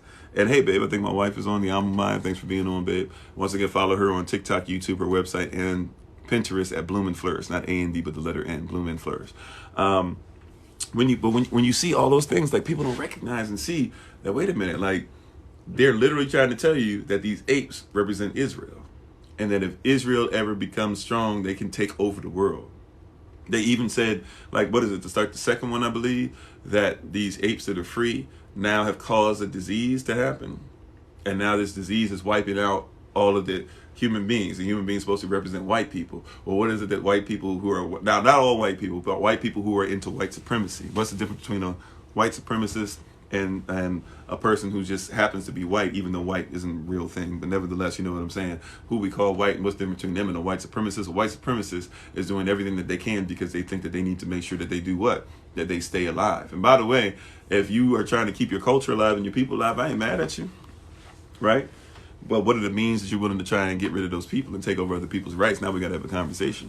But a white supremacist is out there saying, hey, if we don't make sure that we keep this stuff the way it is, we're going to die off as a people, and we can't die off, right? But all these movies you're seeing, it's the same thing. It's a cultural experience. You got to think culture first.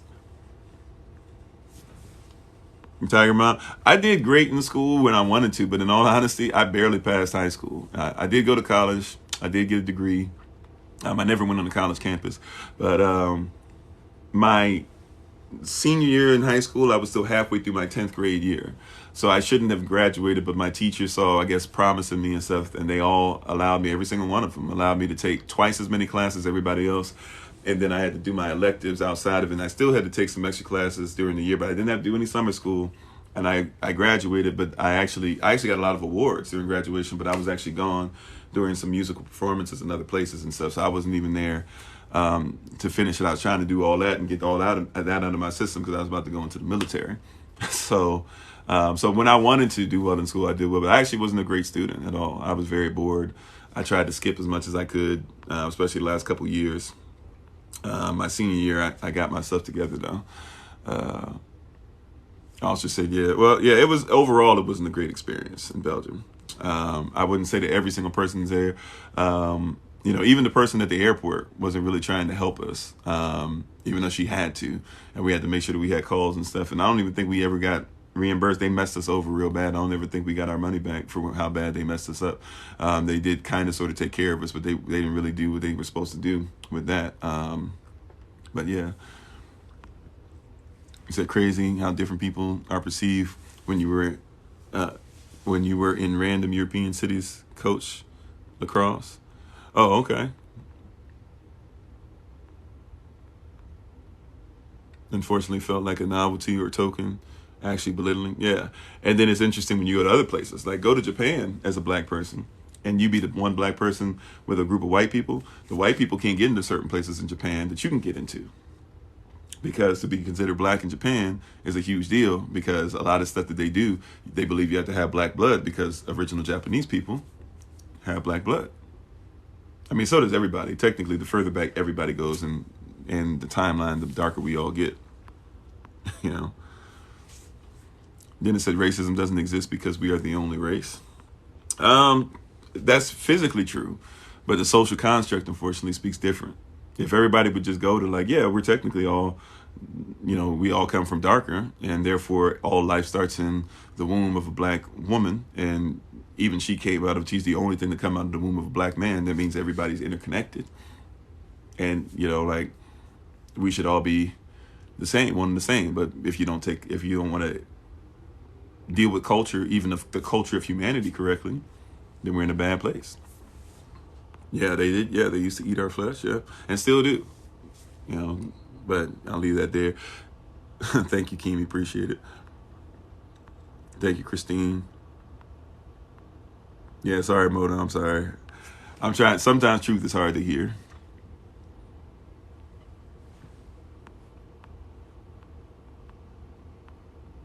White savior. That's what it is. The white savior in movies. Yeah, just like the white savior in.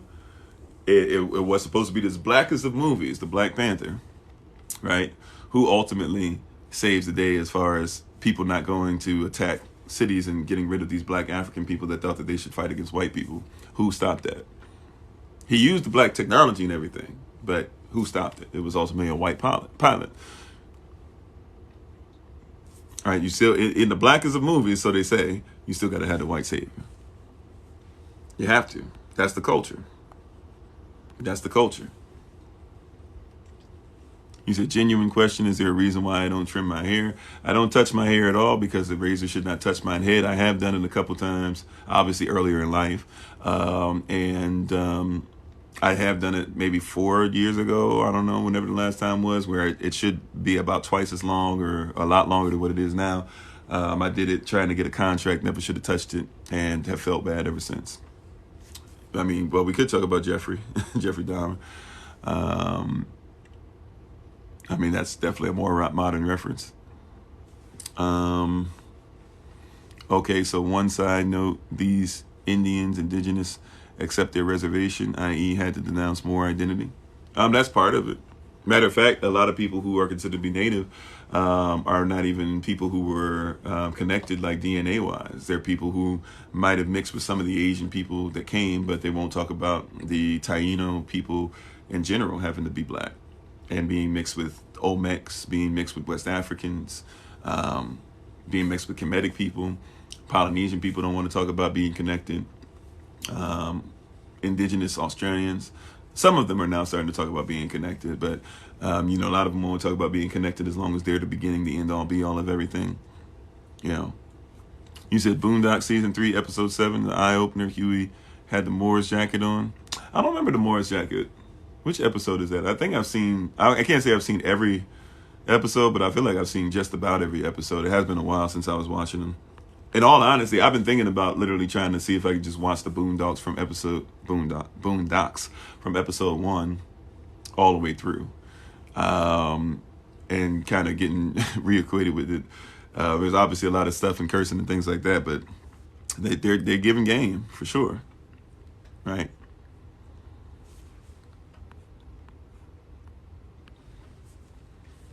Tamika says, I noticed that's questioning things as a child that just didn't feel right, got labeled as a troublemaker. Yep.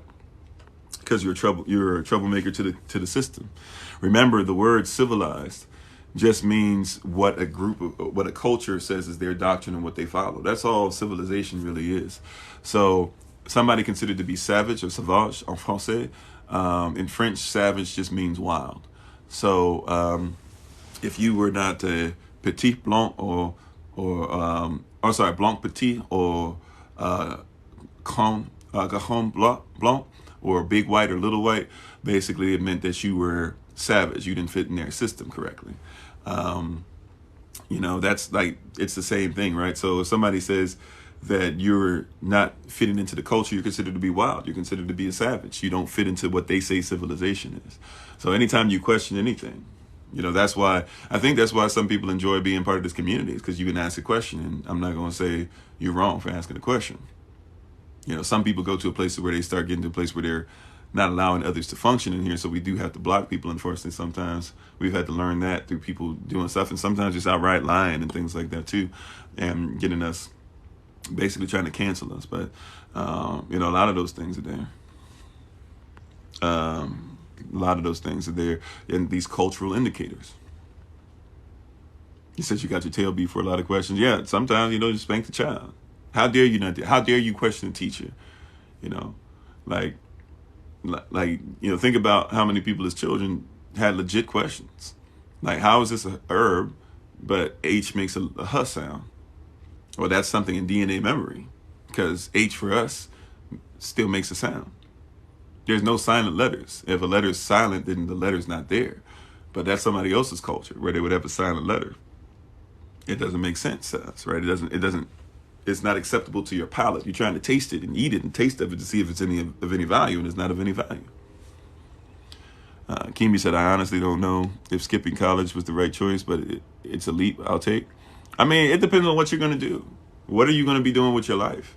You can do a lot more. Like, there's some stuff I might start doing some kind of, I don't know if it'll be a job, but I might start doing some contractual stuff every once in a while, third shift, just to make sure that I can have a little more money. And I still want to make sure that just to make sure that we hit that 30,000 mark. So I might, for YLP 83, so I might start doing a little extra just to make sure I can't do anything extreme, because I got to make sure I have time for what we're doing. But I might do, a few hours here or there every once in a while somewhere.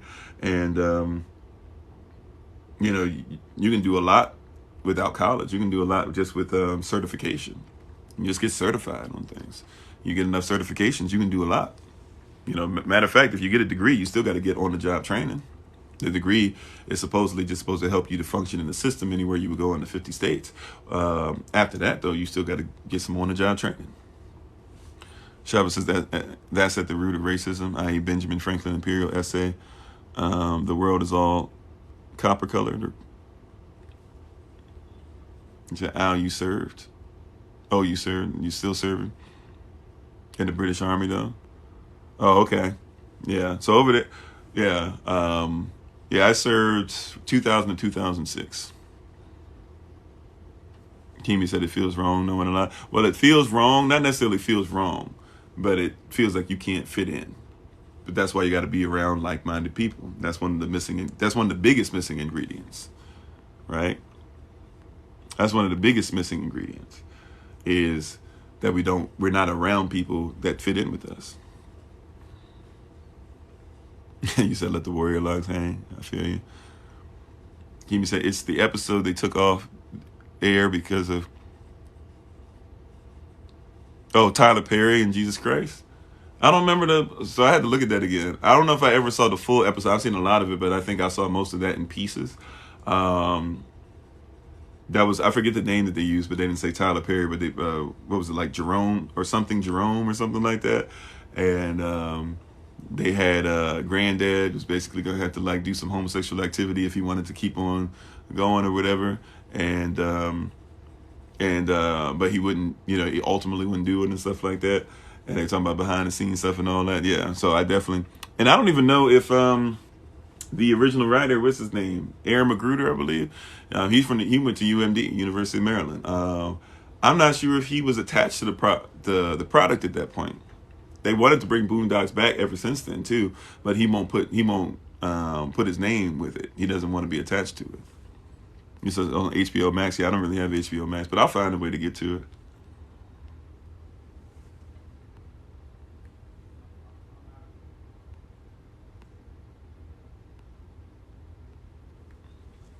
Thank you, everybody, for the compliments. Appreciate you. Tiger Mom said, what are your thoughts on the pandemic as it relates to spirituality? Okay, we'll get to that. Asking questions is how you learn. Amen. Said, pardon you rambling, but spare the rod, spoil the child. Is there a correct way? Okay, so those are two different questions. Yeah, you got, Brother Dennis said, yeah, they told you were disruptive when you asked questions. Minister Nye said, yeah.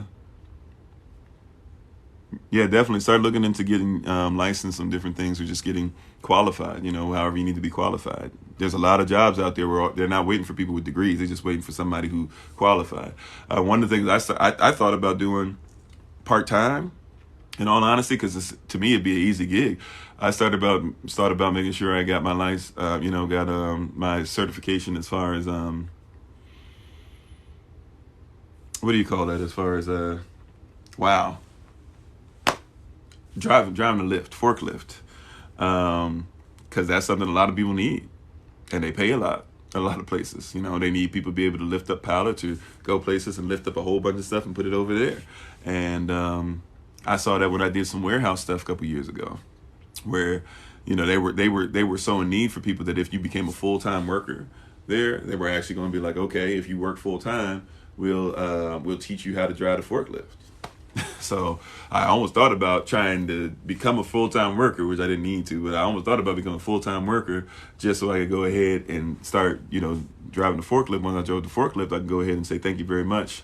I'll work whatever few months more I got to work for you guys, and then I'm going to quit, and I'm going to start looking for work as a forklift operator.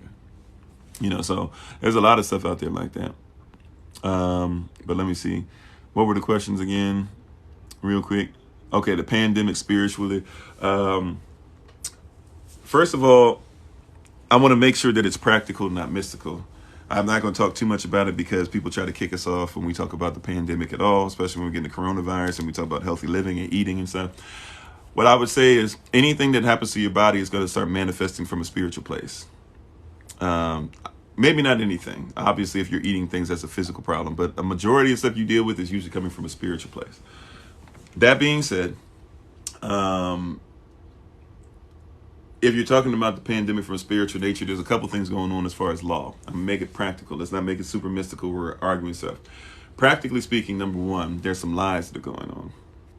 Number one, Corona has existed since the 60s and 70s, and people have been getting shots for it for decades now.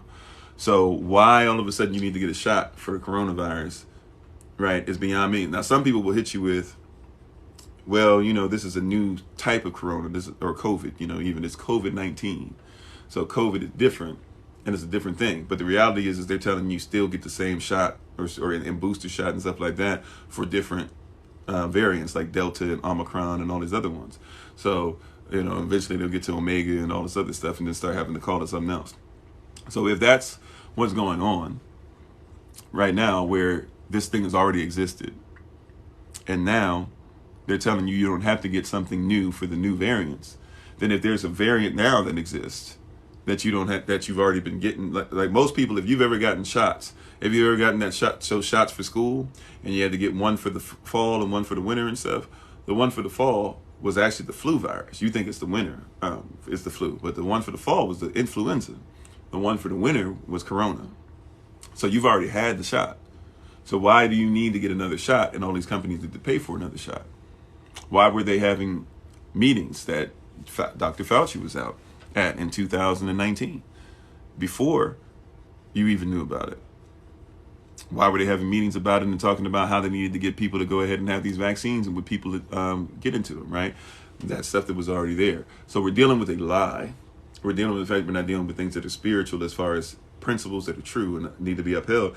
And there are plenty of people who are not receiving the virus, the vaccine, and are still living.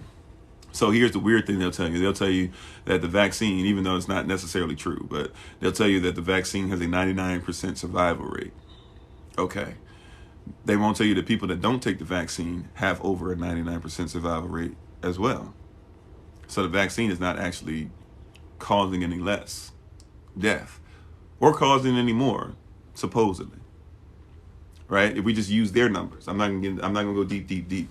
But so spiritually, what's going on is there's a violation of law and the principle. It's not necessary, it's not needed. It's that Revelation chapter 6 verses 1 and 2 thing, that there was a horse that was just there to conquer. There was a horseman that was coming to conquer just for conquering's sake, mixed with somebody that now is causing peace. That second horseman, right? Revelation 6, 3 and 4, that second horseman that's there to cause us to not have peace and to kill one another, right? And come against one another. Then that third horseman that's dealing with stuff as far as making sure that they're controlling your food and stuff. Hey, don't eat food to get healed. Spend a whole bunch of money on pieces of a herb that give you side effects rather than eating the whole herb. That means that you won't have anything coming out your side because it's holistic, holy, right? And then that fourth horseman, what is that? Revelation chapter 6 verses 7 and 8, to where you're going to be dealing with this horseman now we're dealing with is dealing with sickness and disease and pestilence, because of people now. More people are getting, like, can I tell you something? More people are sick off of stress than they off of coronavirus. More people are having cancer because they can't let go of things and not forgive the other party that they're against so much that they're dying earlier and dying of causes that everybody says are with corona, even though Fauci will come out and say, well, people aren't really dying or being hospitalized because of corona. They're being hospitalized because they happen to have corona.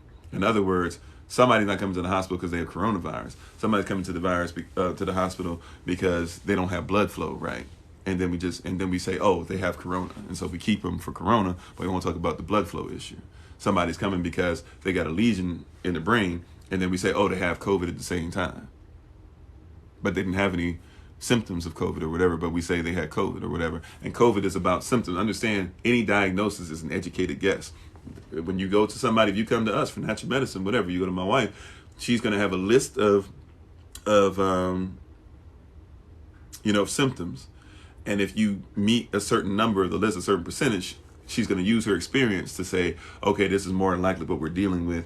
And she's going to ask further questions based off of that, and then say, okay, yeah, this is exactly what we're dealing with. Doctors are just going to say, oh, you have enough of these symptoms. Okay, you got this. So if you got flu-like symptoms, right, let's say you're coughing, you're sneezing, you say you're short of breath, they're going to say coronavirus. They're not going to, before they test you for anything, they're going to say you have coronavirus. Right, so there's a lot of things spiritually going on. I would want to take it deeper, but because it's going to be on YouTube at a later date, and they've already told me the World Health Organization is watching. I'm straddling the fence, so I'm gonna leave that alone.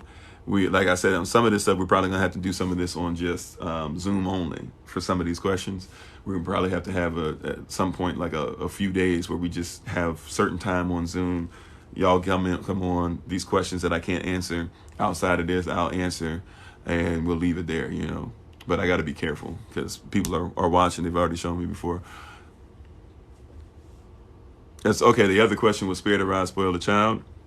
So is there a proper way? Yeah, you can spank a child without being abusive. You can spank a child without whipping them. you can discipline a child if they need to be spanked. So you spare the rod, you spoil the child. Like for example, every child's different. My sister had to be popped on her leg one time, and she got the memo. I was not that. I needed to be shaken up a little bit because I was gonna push the envelope and see what you would do to me. I was the type of young man that was going to push everything. Until you showed me that there was a consequence for my action, I was going to push the envelope. So you even got to see that. But yeah, there's definitely ways of sparing the rod, spoiling the child, and looking at the rod. But once again, even that's cultural.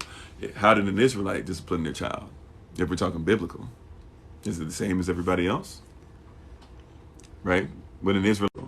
How did an Israelite discipline their child? If we're talking biblical, is it the same as everybody else? Right?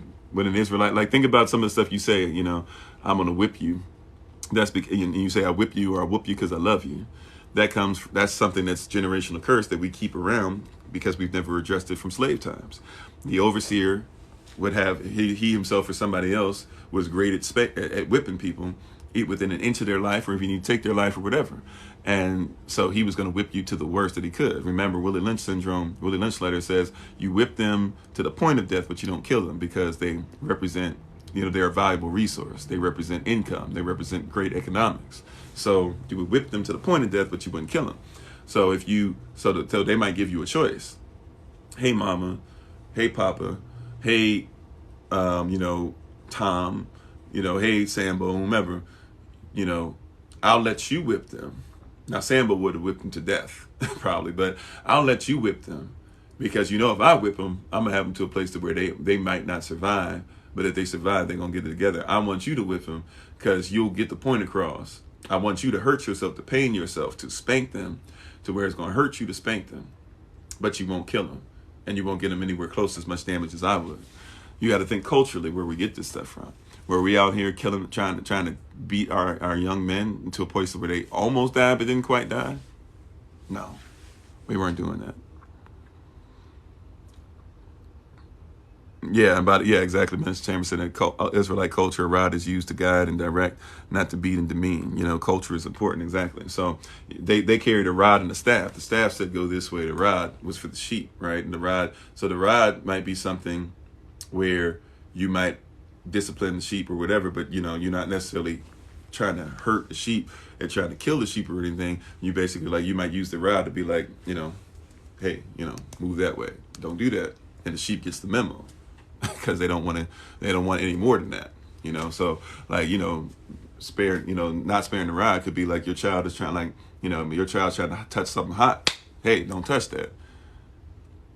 It might hurt and sting a little bit. It doesn't mean, though, that you're trying to, do extreme damage. Yeah, we try to upload these on YouTube as well. We're just far behind, especially this last couple of weeks. You said you do forklift now, $20 an hour? Yeah, and I mean, it's just a simple way. If you need to do stuff, especially if you get your stuff together to where you can make sure that you have the W-8 BEN and you don't have to worry about taxes and stuff, $20 an hour. Take care of some things for you for a minute, So that I was just using that as an example. You had a certification? Yeah, I was just using that as an example. You said Amazon Web Services, how to use cloud computing, average income $125,000. There you go. So you can get this stuff and get these things correct. I see you, brother Dennis. Yeah, it's not worth it. You said it was on the Lysol can. You said you've spoken to too many people. Bottom line, they work too much, no research time, and keep a job. Yeah. caught COVID 2 weeks ago and didn't take the vaccine. Now you're fine. Yeah. And by the way, you just eat correctly. Any sickness that you get, all you got to do is, take some vitamin C, bare minimum. You're going to fight vitamin C is going to make sure that it takes care of the infection. Now, where it is in the body, we might need to eat something else to direct wherever the vitamin C is coming. But if you got an issue in your lungs, we make sure that you get some grapes and things like that. It's going to go to your lungs. We just make sure you have grapes and vitamin C, put them together. You're going to be fine after a while. Population control, that's something that they're trying, most definitely. You say, is there accountability for this particular project, biowarfare, delirium? There is technically, but nobody listens. These experts and stuff have been coming out and telling you that things aren't necessarily going the way that they told you they were. But hey, it's too late. Everybody's already made this their Republican, Democrat type thing. You're stupid if you don't take it. You're stupid if you take it. You're stupid if you're whatever. So it's messed up. Said the long-term effects on the medical industry ripples next 20 years. And it's cultural. Every ailment people have now is COVID. Yeah, that's basically what happened. But now they're starting having to admit. You know why they're having to admit it? Because they can't take care of people. So what happens is you get these people that will, you probably seen some of these videos, somebody be on crying, I've been waiting, I've been prepping for this surgery. I was supposed to get this for 8 months, I've been waiting, and now I might have to wait 6 more months because all the beds are filled and I can't go to get my surgery because they can't do anything for me because they have too many people that are on COVID. But what I would ask for you to do is look up what they're saying COVID is, right? Before you start fighting with each other. Remember, that second horseman, divide. As far as peace, divide and conquer. Get everybody to get away from being at peace. They'll fight each other. Once you start fighting each other, we can do whatever we want. Hey, man, thank you, Sister Sonia. Yep, contact her. Dashima said, my daughter was tested by her college for track practice, tested positive, and was not sick at all. Right. And by the way, here's something else that they will tell you. Now, I don't know which test they gave her, but if they do the test where they either stick it down your throat, the Q-tip, or if they do the Q-tip up your nose, that's the one that I've been tested on, is where they do up your nose. And I've still never tested as positive, so I've never had it as far as I know. But they'll tell you that, people don't know that basically if you're around anything, even if you don't have a sickness, you can have let's say you have COVID. You can have COVID up your nose, and it never affect the rest of your body. You have your nose, the reason why you got all that stuff in your nasal passages, the hairs, the mucus, all that stuff there is because it's supposed to protect you from what you're breathing in. So you can have a bunch of stuff. You can have stuff that could outright kill you in your body, right? You can have that stuff in you and it still never affect you. So just because so you got to even think about that. They don't teach that. They don't talk about that. But you could have, you could quote unquote have COVID in your nose, and it's still not have ever gone to any other part of your body. So if you get tested and they find COVID, that it doesn't even mean that you have COVID. Right? A lot of people don't know that. So if somebody get tested, be told they have COVID because you're holding a COVID molecule, so technically you have it, but you might not have it at all. You said, she had a little congestion from allergies and was told that was a symptom in quarantine 10 days. Yeah. So that, in her case, once again, going back to, she didn't even have it, but they just said, you got a symptom. Now, think about it. A symptom is different than having, let's say there's a list of 25 symptoms you need to have for COVID. You should have at least 8, 15, somewhere in there to where we start saying, okay, you definitely have COVID. But what they'll do is, you got one symptom, you have COVID. That's not scientific. Or if it is, it's definitely not an exact science. That's why we said even science goes through the prism of somebody else's culture. Right?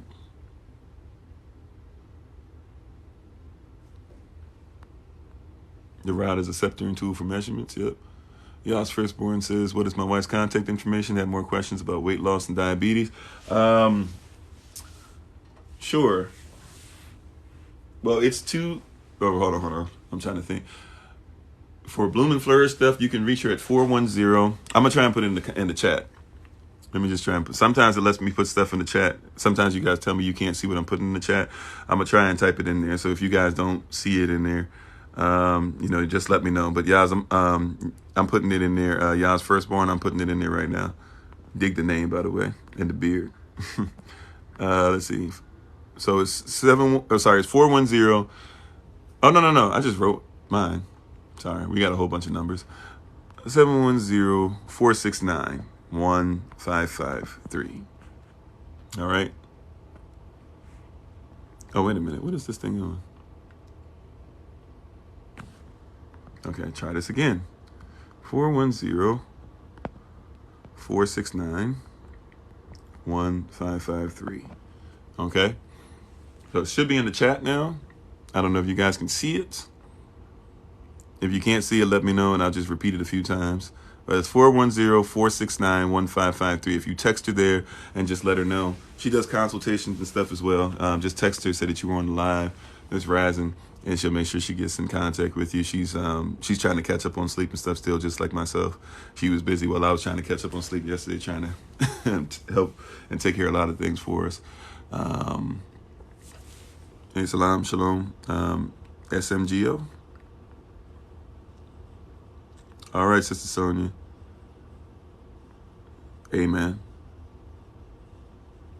Amen. Yeah, and I need to make sure we finish up our stuff so we can get you licensed and everything too.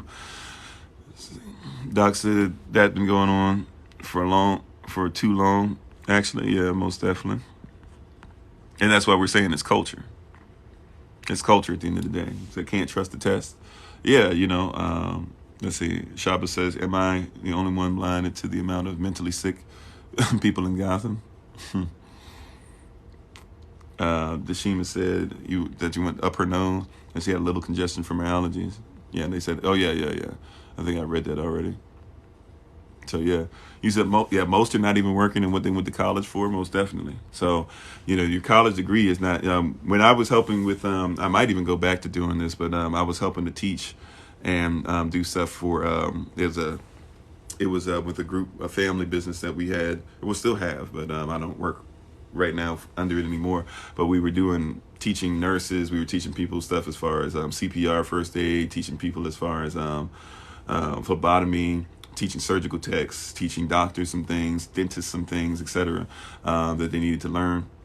And we would tell them every time, we would teach it for cheaper and quicker, because all we had to do was get them to pass the test. Once they passed the test, then they got their on-the-job training anyways.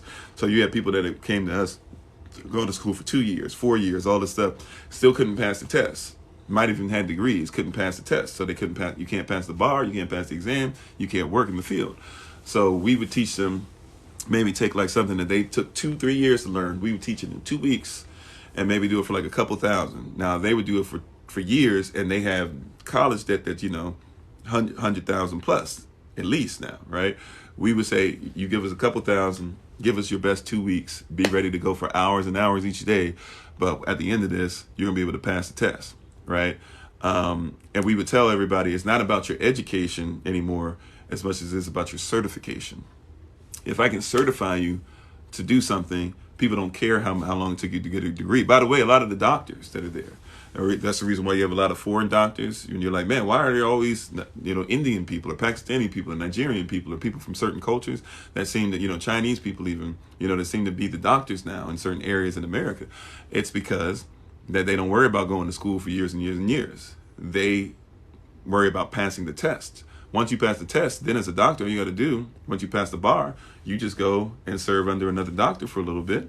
You learn, you get your on-the-job training, you are tested, you get to see certain things, you get to talk to patients, all that, then you can start getting paid. That's all you need. It's like being a lawyer. Being a lawyer, you don't have to go to school for years and years and years. Just pass the exam, pass the bar, pass the test. That's it. There's actually a movie, Leonardo DiCaprio played, the character, what was it? I forget the name of it, but he plays a character of a real life guy who basically he played the character of a real life guy who was, he looked older than what he was, and he basically started getting into check fraud, and he was able to do it all over the world. Eventually got caught, and now he works with banks and stuff and works for the government. He was able to get out earlier as long as he worked with the government. Now he just is a consultant for a lot of banks and stuff, and making sure people can't defraud them. But I forget the name of the movie, I forget the name of the person in real life. But Leonardo DiCaprio's character, basically, that guy became a lawyer, and he was being followed around by this one guy trying to chase him down the whole time. The guy couldn't get him. The guy couldn't get him. Finally, the guy gets him, and or he came close to getting him or something like that. And he asked the character, the Leonardo DiCaprio's character, he goes, "How did you become a lawyer? You know, how did you do that out of all that? How did you fraud?" Because he thinks everything in his life is a lie, because a lot of his life is based off of lies. So he's like, how did you become a lawyer? And he's like, you know, do this and this and this or whatever, or if you catch me or whatever. He said, you know, then I'll tell you. And so finally, it's like at the end of the movie, it's like one of the last scenes. So the guy asked him again. He's like, hey, you know, you never told me how you became a lawyer, right? But he was a really smart person, so he just goes, he's like, he's like, how did you? He's like, he's like, how did you get the fraud? How did you do that? He said, I didn't fraud anything. Guy says, what do you mean? Like, you did this with the checks, blah blah. He said, I didn't fraud anything. He said, I took the test, I passed it. He said, I studied for a couple of weeks, I took the test, I passed it. And the guy was like freaked out about it, but obviously if he's doing fraud, he had to be smart enough to be able to make this stuff happen. He'd been doing that since he was in high school. The real character, not Leonardo DiCaprio's character, but the actual person, he actually was like going gray and losing his hair in high school. So he always looked older. He always was hanging around people. He always had to be smarter than everybody else. So he just used the same smarts. So, you know, but long story short, like you don't have to do all that to be a lawyer. Just take the test. You know, you don't have to go to school to be able to sell homes. Take the test. Pass the test in that state or whatever, you can sell homes now. Kimi says, can I talk about the bank's plan to purposefully decline in order to further move towards... Are you talking about the bank? Well, long story short, with crypto, period, just you got to... You know, we have a class that we teach on crypto as well. Crypto, you just it's like investing, period. The government's always trying to control anything you invest in. And unless you get to a certain point where you're making millions or billions and you can circumvent some of that stuff, yeah, you just have to know how to get around it. Those people they make up the rules, so they just get around it by making up the rules. But you know, as long as you and I know how to get around it. As far as the bank stuff, though, you know, it's the same game. Long story short, your money's not really safe in banks anyways, and you can make your own bank. You can literally buy a bank for a few $100s. Like if we really wanted to, we could raise some money and create a bank. You know, matter of fact, it's something we probably could look at too. I'm not saying that's what we will do. You know, pray about it. Maybe we can mention it in a meeting or something coming up.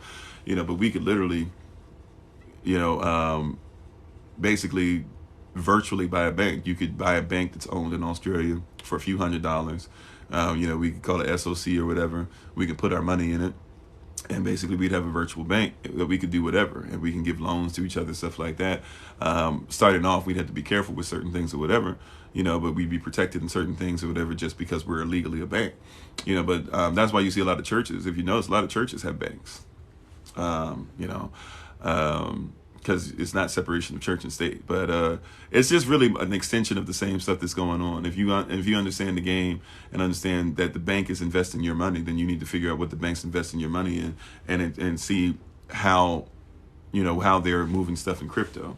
You know, find out stuff about cold store wallets, find out stuff about cold storage wallet rather. You know, find out about when you should be bullish, you know, and if they're going to keep doing this game, if we're going to put it at 65,000, then we're going to bring it down to 20-something thousand, then we're going to put it back up at 65, then we're going to bring it down, then figure out to be bullish when they have it at 20-something thousand, buy up a bunch of it then, and when it goes to 65,000, it's worth more. You don't have to buy as much then, but when they bring it back down, put your money in it again and then put it up. Like, it's certain things like that. It's kind of a continued conversation of that same mindset.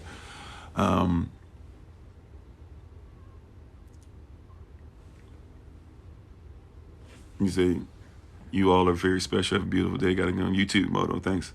So can I talk about the Euphrates River drying up, fulfilling prophecy? If you don't mind, I'm going to wait on that because we're still in the Revelation series. And there's some things. I mean, if you're talking about the rivers drying up, first of all, the river water in Scripture is going to be talking about people anyways. So when you're talking about wormwood put in the water, that stuff is going to eat up the parasites in the water. There's a lot of people that live like parasites, so you got to deal with them. And it says a third of them are going to go here and go there and go there. It's talking about a third of the population dealing with the people. A third of the people are going to deal with this and this and this. So it's kind of we're having a cultural conversation on that, and just because of time, I wouldn't be able to do it justice. But it's definitely going to come up. So if you give us a little bit more time, we'll be able to talk about a little more of that. You said you think I have to tag myself in the comment. Okay, did the number not come up? I'll see if I can tag. Maybe if I tag myself in the comment, because it basically says I'll tag myself, see if it comes up differently. Oh, whoops, now I'm writing the wrong number again. 410-469-1553. If for some reason it doesn't come up, you can always just contact me, DM me, something like that, and we'll try to make sure that the word is, gets up on there for you. Catch Me If You Can. That's the name of the movie. Thank you, guys. Yeah, I tagged myself. I don't know. Can anybody see it? Can anybody see it this time? It's basically all your comments are coming up as white. Mine is coming up as like invisible, but that just might mean that's so I can see my comments versus yours. You put the number in? Okay, thank you. I missed it. Thank you for putting that in for Ashima. Yeah, get a trade. In essence, that's what I'm talking about. I'm talking about certification. In essence, get a trade. A trade is going to always do you well. Not The Wolf of Wall Street. I don't think I've seen The Wolf of Wall Street. I don't know if I've seen any parts of The Wolf of Wall Street at all. But catch me if you can. Frank Abagnale. Yeah, or Abagnale. Frank Abagnale Jr. Yeah, so it's all cultural. You said you can't see it? Okay, well, Shima said, or Firestarter 30, she said that she put it up there for us.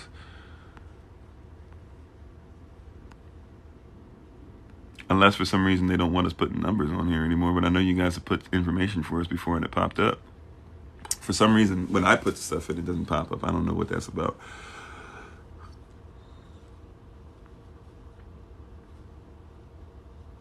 Well, what I'll do, Yas Firstborn, if you're still on, I'm following you now, and I will try to remember to after this get in contact.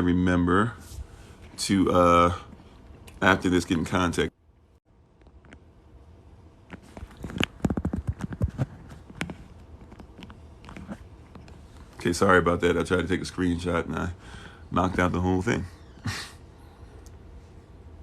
But I'll try to send it to you just in case. I see your comment now when you said any of your comments seen. I don't know. But yeah, I don't see the number on there for some reason.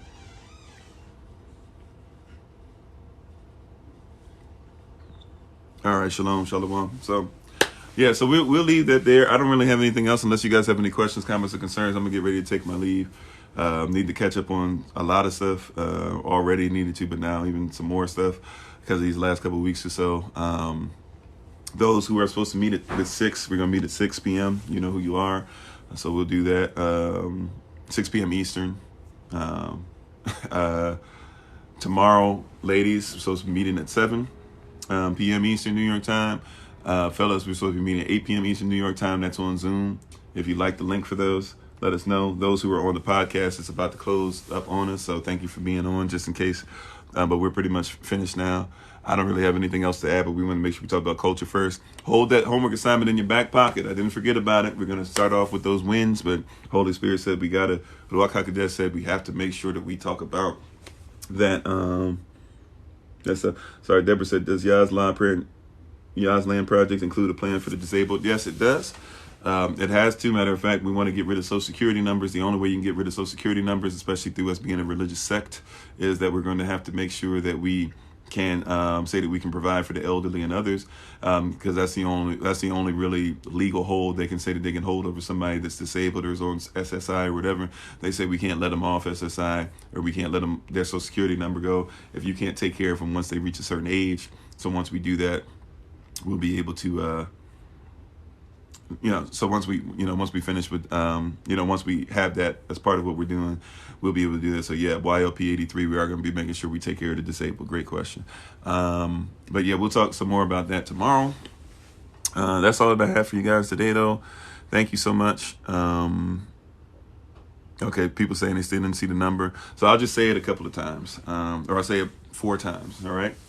Number for my wife, 410-714-50. Sorry, that's the wrong number. 410-469-1553. Again, that's 410-469-1553. Again, I say 410-469-1553. Last time for everybody, it's 410-469-1553. If you need it again, just contact me, DM me, etc. I'll even say it 1/5 time. 410-469-1553. If for whatever reason you can't reach us or reach her through that number, just make sure that you basically put it up. You can contact us at this number, text us at this number, and let me know. I'll make sure I give you her number there, and then you can contact her directly. You can look up what we're doing, Kofi-Ofori.com, Kofi-Ofori.com. You can also look up #FindKofi. That's the name of the YouTube channel, but also any of our platforms that we're on. Just look up #FindKofi, Google #FindKofi, #FindKofi. We should pop up. We have ways of being able to donate, or if you want to donate your time, talent, effort, energy, if you want to be part of Bible studies, if you want to be part of our classes coming up January 31st. Remember those classes starting the week of January 31st are going to be as follows: Hebrew characters, Hebrew language, Sovereignty 1, Sovereignty 2, Natural Medicine 2, Basic French, and cryptocurrency. So feel free to be a part of that, partaker in that. I'm going to try and reach out to everybody with reminders about the classes today, those of you who said you were interested, and we'll make sure that we have you down for the right classes. Thank you so much. We have our Shabbat Shalom podcast at 10 a.m. tomorrow. We'll have our weekly meeting tomorrow at 11 a.m. on Zoom only, and then we'll have our weekly session we'll have our weekly session we have a weekly session at 11 a.m. Eastern New York time. We're going to have our YLP 83 meeting at 1 p.m. Eastern tomorrow. And you guys should be able to get the links for those tomorrow. So thank you guys so much. We appreciate you. Remember what you've heard today, study it to show yourself approved, that you might be able to apply it correctly. Don't just be a hearer of this. Make sure you can get it to where you execute it as a doer. Thank you all. As always, it's been Pastor Kofi, Pastor Servant of Christ, where we are always changing lives one mind at a time, but being the voice of the voiceless and speaking the unspoken, until I have the great privilege, opportunity, and responsibility. Hopefully, we'll be back on track tonight, 8 o'clock p.m., even though we won't be going through the same series and stuff, but hopefully we'll be back on tonight, 8 o'clock p.m. Eastern. Whatever the next time is that I get a chance to be before you again, please remember, as always, that you are loved, you are necessary, you are majestic, you are fearfully and wonderfully made, and you, which is all of us working together, will be the reason why people who are in this system no longer have to be of it. Patreon is up, by the way, now. We're getting the stuff on there, $5 a month if you want to help with donations for that. Once we get to, I think it's 1,000 on there, we can actually start going live on there as well, which means if somebody tries to do something with us or whatever, we can still have a place where we don't have to miss a beat and all that. So we're trying to work that in now. So literally that's just $5 a month, helping us with things like Yah's Land Project, some of the traveling fees and stuff, feeding people, clothes, when somebody needs help on bills. That's an easy way for us to be able to do. Besides, though, some of you already give donations, some of you already, even some of you are blessed us with tithes and things like that. Like, thank you so much. We appreciate it. This is a way that you can literally help for something cheap. You're getting this education, things like that, and it's not even the deep in-class stuff, but it's a lot more than what a lot of people probably get. So if you want to help out with that, the Patreon is, I think it's Kofi_Ofori by name, KOFI_OFORI without the number 3 on it. I believe we're going to change it, though, to #FindKofi. So if you want to wait maybe a few hours before you go looking for it, I'm going to look at it today and just make sure that the name is in fact changed. I think we're going to change it. We're going to try to change everything as much as possible to #FindKofi. It just seems to be the easiest thing to just keep the same, right?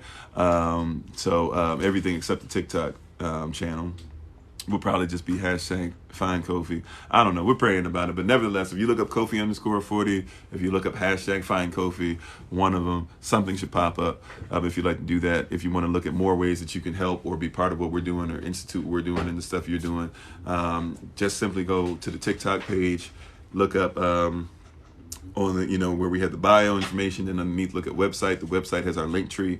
When you click on that, it'll give you somewhere where you can click on all the different platforms that we're on and catch up with what we're doing. Thank you so much. We appreciate you. In case I don't see you later today, not only shalom to you, but here's an early Shabbat shalom to you. Take care, family. I look forward to talking to you. Continue to keep us in prayer, and continue to get rested up. We got a lot of stuff to do and a little time to do it in. Appreciate you guys. Shalom. Peace.